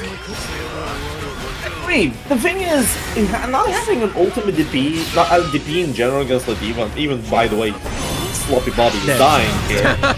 Look at it, he's not amused at all, bro. He's like, bro, why are you kicking me? DP is useful against her reactable options, like the headbutt, the lariat, and whatnot. You still have ultimate DP, and usually in this matchup, it's the core reason to use your meter when you don't have that. And I agree that I think Sloppy Bobby is playing a lot more. Whoa, what the fuck are you doing? This is a new one. I mean, this is the most stressful winning matchup you're gonna have in your fucking life. Why would you pick Vikala? This is a new one. We haven't seen this from Bobby today. So this matchup does win against Ladiva mostly because of the zoning properties that you have as Vikala. But at the other same time, if you get into a defensive position, it's over. Like the first mistake, not crouching the lariat. This is already really tough now. Now you're in the position of fucking pain. Also, I'm not gonna lie, this Vern hat is so cursed, bro. It's so cursed. I think that every Vern item is cursed. Bro, the worst is Vesusias. Versusi's burn weapon is an eldritch horror, bro. He's the Let me top you up in the Cthulhu lore here. Have you ever seen Zoe's? I think I have. I think I've seen Zoe's before. Now watch into the Zoe's burn shield. Look into his eyes. Deep into the cosmic horrors and knowledge that it has before you. The emotion that it creates you. The ideas of insanity that it tries to instill into you. While at the same time, Sloppy Bobby is attempting to get out of fight here. for his life and catching Dusty Pixel to lariat in, and that's around to Bob. Now, so chat said Sloppy Bobby is rage baiting. Who are they rage baiting? I don't know who Does they're Dusty rage secretly baiting. hate Vakala or something? I don't know. But the thing is, unfortunately, you have a Vakala player here on commentary. True. Isn't that funny? Ooh, gonna get the frame trap in. Not having the cooldowns to get the combo, but Bobby is pulling a sloppy option into it. Nice. Still a lot of hits and the throws coming in, and that Vakala option is working out. Right. And you know what's the funny part? Because Dusty Pixel is on 2 wins in, we're seeing a Sloppy Bobby attempting to get a hat-trick reverse sweep with Vakala. We've seen 2 reverse sweeps today, but this would be crazy for him to do it with Vakala. The thing is, I agree, you can do that, and I would believe that Bobby can do that, but at the same time, you're an insane person. Like, you could have done it with the character that does it the easier way. Like, I should be a professional commentator here and commentate, but at the same time, I'm gonna be saying, man, what the fuck? You don't approve as a fellow Vakala player, bro? No! I have so many things to say here, but the thing is, okay, by the way, ladies and gentlemen, this Thursday, I'm gonna open up a stream with the Vakala Crash Course for Beginners with all the Vakala basics, how to play her and counterplay for your own entertainment. Because in new training grounds, we have this initiative for the coaches to make these kind of presentations about the character. Already did about Galleon. And by the way, Bobby, you should fucking look at that Crash Course. Anyways, professional right back. Khalil. Oh no. He's in big trouble. He's in big trouble here, my friend. Okay. We're mashing throw. We don't want to guess. We're mashing through indeed. Ultimate trap. Plus frames in. Lariat just... He's dead! He's the Shimmy jump is gonna send you to the shadow realm. A valiant effort. Hey, Vakala got a game at least, you know? That's something, right? That's something, and this is what I think this is what NA does to get Vakala on the top 8 screens, just by switching back to Vakala and getting, you know. Oh, you don't have to say NA. It's just Dragalia, bro. Dragalia is the one. It's just Regalia. It's just Dragalia. Because the other Vakala actually plays Vakala. Like Fidgeties is actually a Vakala main. So. If I speak about, I watched some Fidgeties replays. I think he's a really good Vakala, but at the same time, I think NA sucks against Vakala. I mean, I think most people probably do. There's not that many people that represent her. Right? Why the fuck am I meeting every player in the world that knows how to play against Vakala? That's my fault, by the way, because I play against them. Because you play Vakala, most of the time. and you give them the matchup experience, bro. Son of a bitch! And Dusty Pixel is not gonna pull out the winners finals was 3-0 for Akame. True, but the thing is, now let's see in the position here in the grand finals of the Grandcypher zone, where Akame is gonna pull out that Vakala. He's coming from the winner side, you know, it's gonna be fine. Even if he loses the set, he can go back to his actual main heat that he puts in the bottom tier. But this time he's gonna be playing against Dusty Pixel's Vayne. He's mopping up. He's mopping up indeed. Thing is, Khalil, hear me out. As a connoisseur of bad matches, it is a bad match for Vakala. I can see but that. Unfortunately, 6XL exists in here, and you know who's really adept at 6XLing? Akame. Yeah, but I mean, coming from Jita, I mean, I don't know how Vakala's 6XL is considered amongst the cast. But the pro is, tags have pretty privileged ones.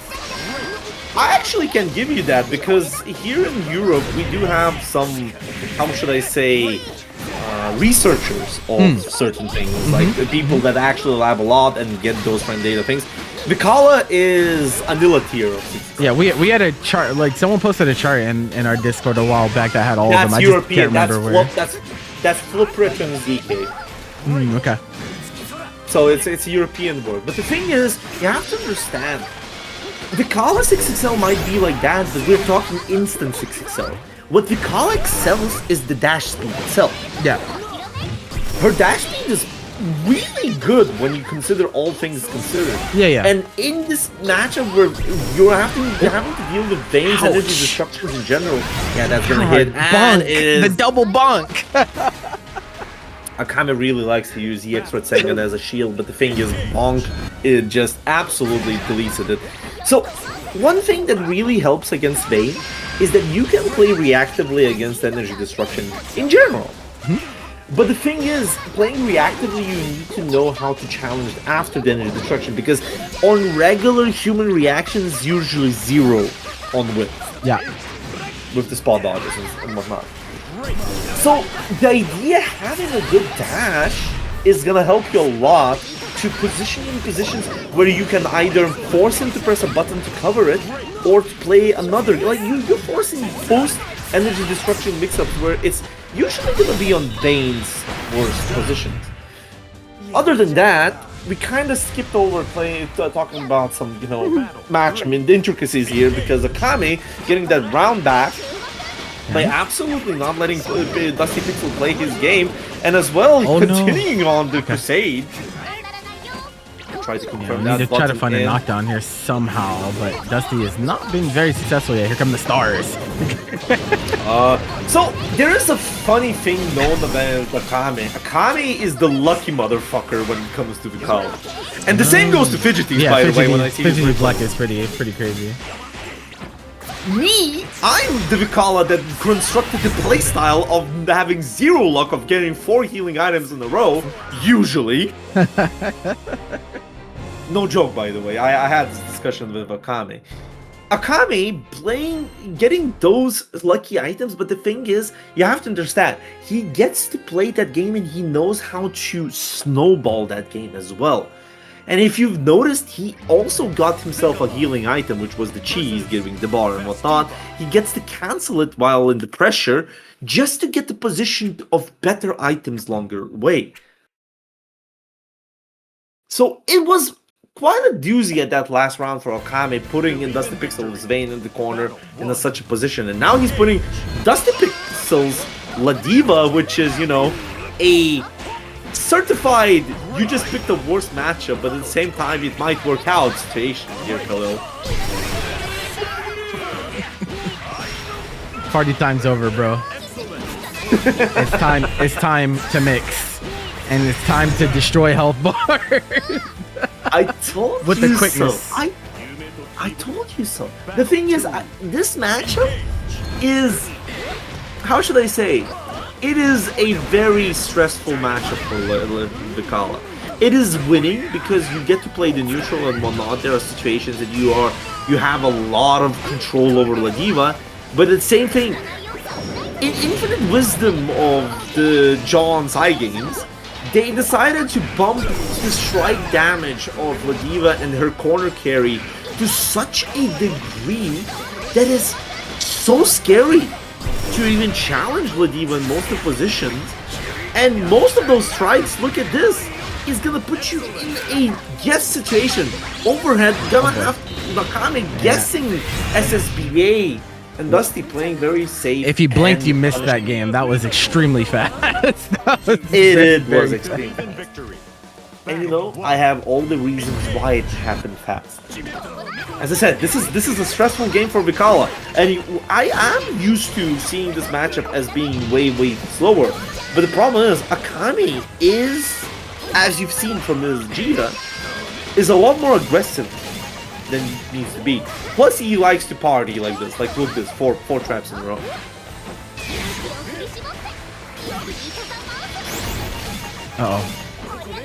Corner trap situation. We have 100 on Akame's side too. This might be an opportunity. Oh, Ooh, wow. crush, Took the plus frames, bruh. Thing is, that's not just the plus You frames. can get combo. Fix, Get unblockable. yeah, ultimate SPD does Guard combo crush. off of that. Yeah, got that guard crush. That's dead, by the way. Hmm. Dusty got himself a taunt SPD before, which allowed this interaction to happen. You need to taunt before to get it, because it changes the damage and the frame data of some of the Ladiva's options. It's like such a very little known fact, but it allows for that EX SPD into ultimate hit grab to work. Well, not hit grab, ground to air, let's say. Oh, the anti-air grab, yeah. I was Yeah. like, hit grab. I'm sorry. Alright. It looks like a hit grab. We think that much. Heat knuckle exists. Uh-oh. Oh, you missed it. We're live, That's unfortunate. Yeah, this is still really tough to get out of. What is Dusty gonna do to escape the situation? Kill Biding the our Khalil time when right he gets now. out. Will he thing get is out now though? That's the question. You have to understand, like, Khalil. Now, what we're seeing, Akame, yeah, nice on here with the ultimate door, Ratsengan.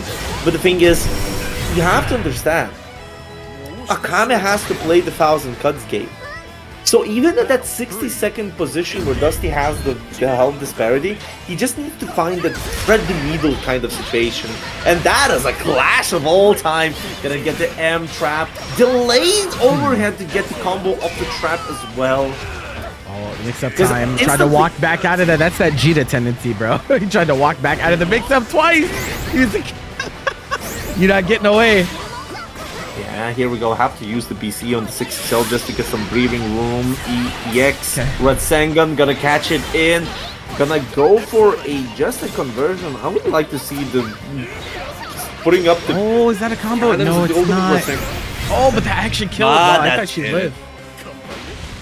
No. It does hit, and also because of the Ratsengan. Thing is, the Kala's buttons on frame data does suck when you put it on paper, but the properties that they have is insane. The 2M being a slide option that gives you these kind of positions, and also that EX Ratsengan would have been converted. This is something that none of the characters have in this game, so... and I think people just underestimate it. A forward throw from Ladiva, the restand. You don't see it very often, but it's always interesting when you do. Oh yeah, it's scary, and mostly... Got him. Ooh, that's gone, yeah. I love that. Block the Brave counter, immediately go for the command grab super. They're already going to be, you know, jump. most people are going to just like bias towards blocking, you know, in that situation. So You have to either backdash or jump. in yeah, that kind you of have to mash it position too, avoid because it. like, yeah, you don't have a lot of time. Yeah, definitely. The thing is, ooh, nice. Here we go. Gonna get it. M trap. Gonna go for the spike ball to get it back. Oh, but That's a the good- trap messed up the combo. You hate to see it. Not the first time, not the last time to happen. Gonna be going for a trap option as well. Raging strike, raging chain. This should get into the trap as again? well, but the trap messes it up because the muscle memory. You have to remember the trap is there. Treat it as a lucky item, and that's a punish on the Okay, yeah. 2U. Two Winning U's a back to con. back punished. Look, Turning point. How Turning about point. that? Battle 3. Engage. I think Akame just pulled out the collar just to know that I am commentating, and he likes to get me my commentary on this.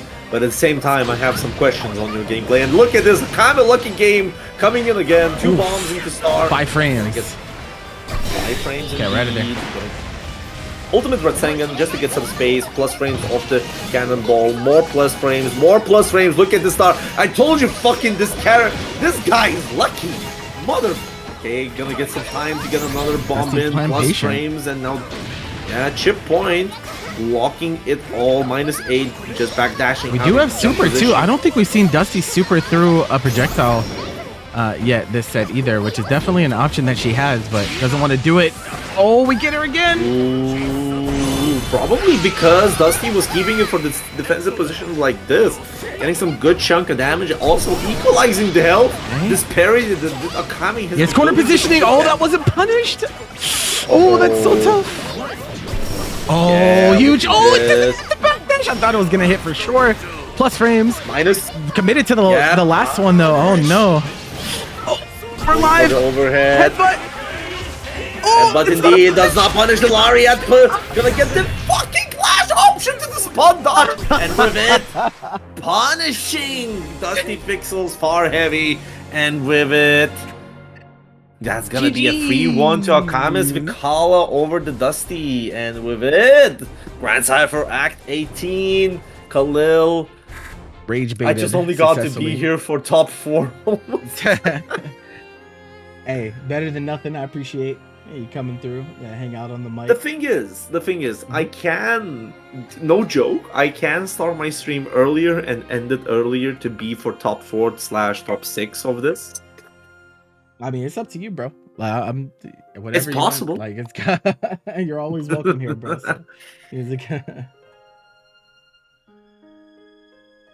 Vikala top tier nerfs win, huh? That's what's up. Anyway. That's not gonna happen because I can give you a lot of positions that. Okay, look, if you're, I'm gonna be putting this my professional commentator's position and as well a person that has played Vikala extensively in this game, probably more than most of the players out there, except for those that actually stuck with the character till the end, like Fidgeties and whatnot. I even don't know about that.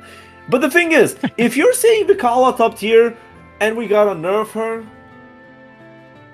skill issue. Okay, but what if they're saying Vikala is bottom tier and they got a nerf her? Skill issue. I can teach you how to play against Vikala this Thursday, by the way. Wait. There you go. Is that's a designated day for the class? Definitely. Anyways, enough about saying this. Congratulations to Akame pulling out the Vikala on the last try into his one of the few good matchups here, and I'm definitely not rubbing into this. No, definitely no siree. And he could have done this with Vegeta as well, as we seen the previous score. Wink, wink, nudge, nudge. Nah, jokes aside, thank you to all of the competitors coming to the Grandcypher Act 18. It is a pleasure to always see the players coming in from all the EMEA, as well to Khalil, hosting on Tuesdays for Europe?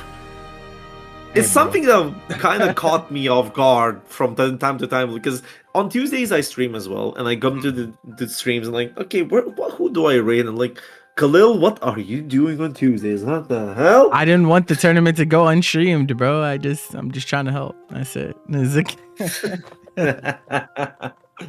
Definitely, and we appreciate it, by the way. I'm pretty sure a lot of viewers here and players appreciate it too.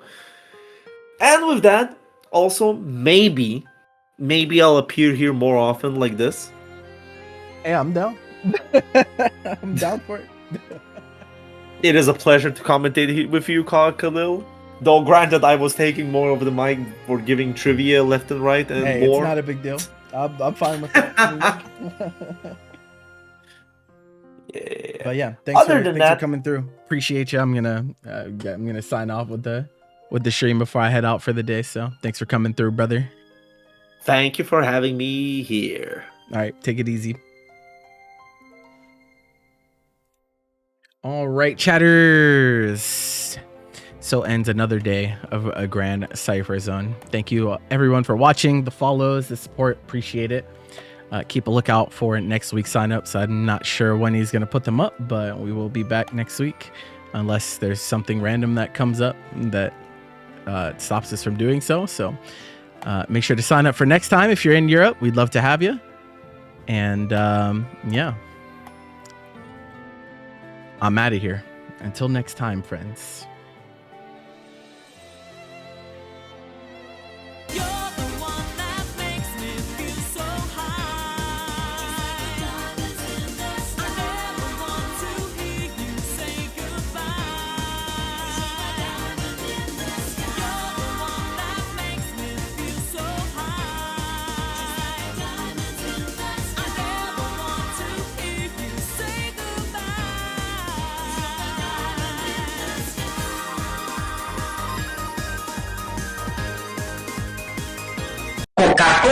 espuma.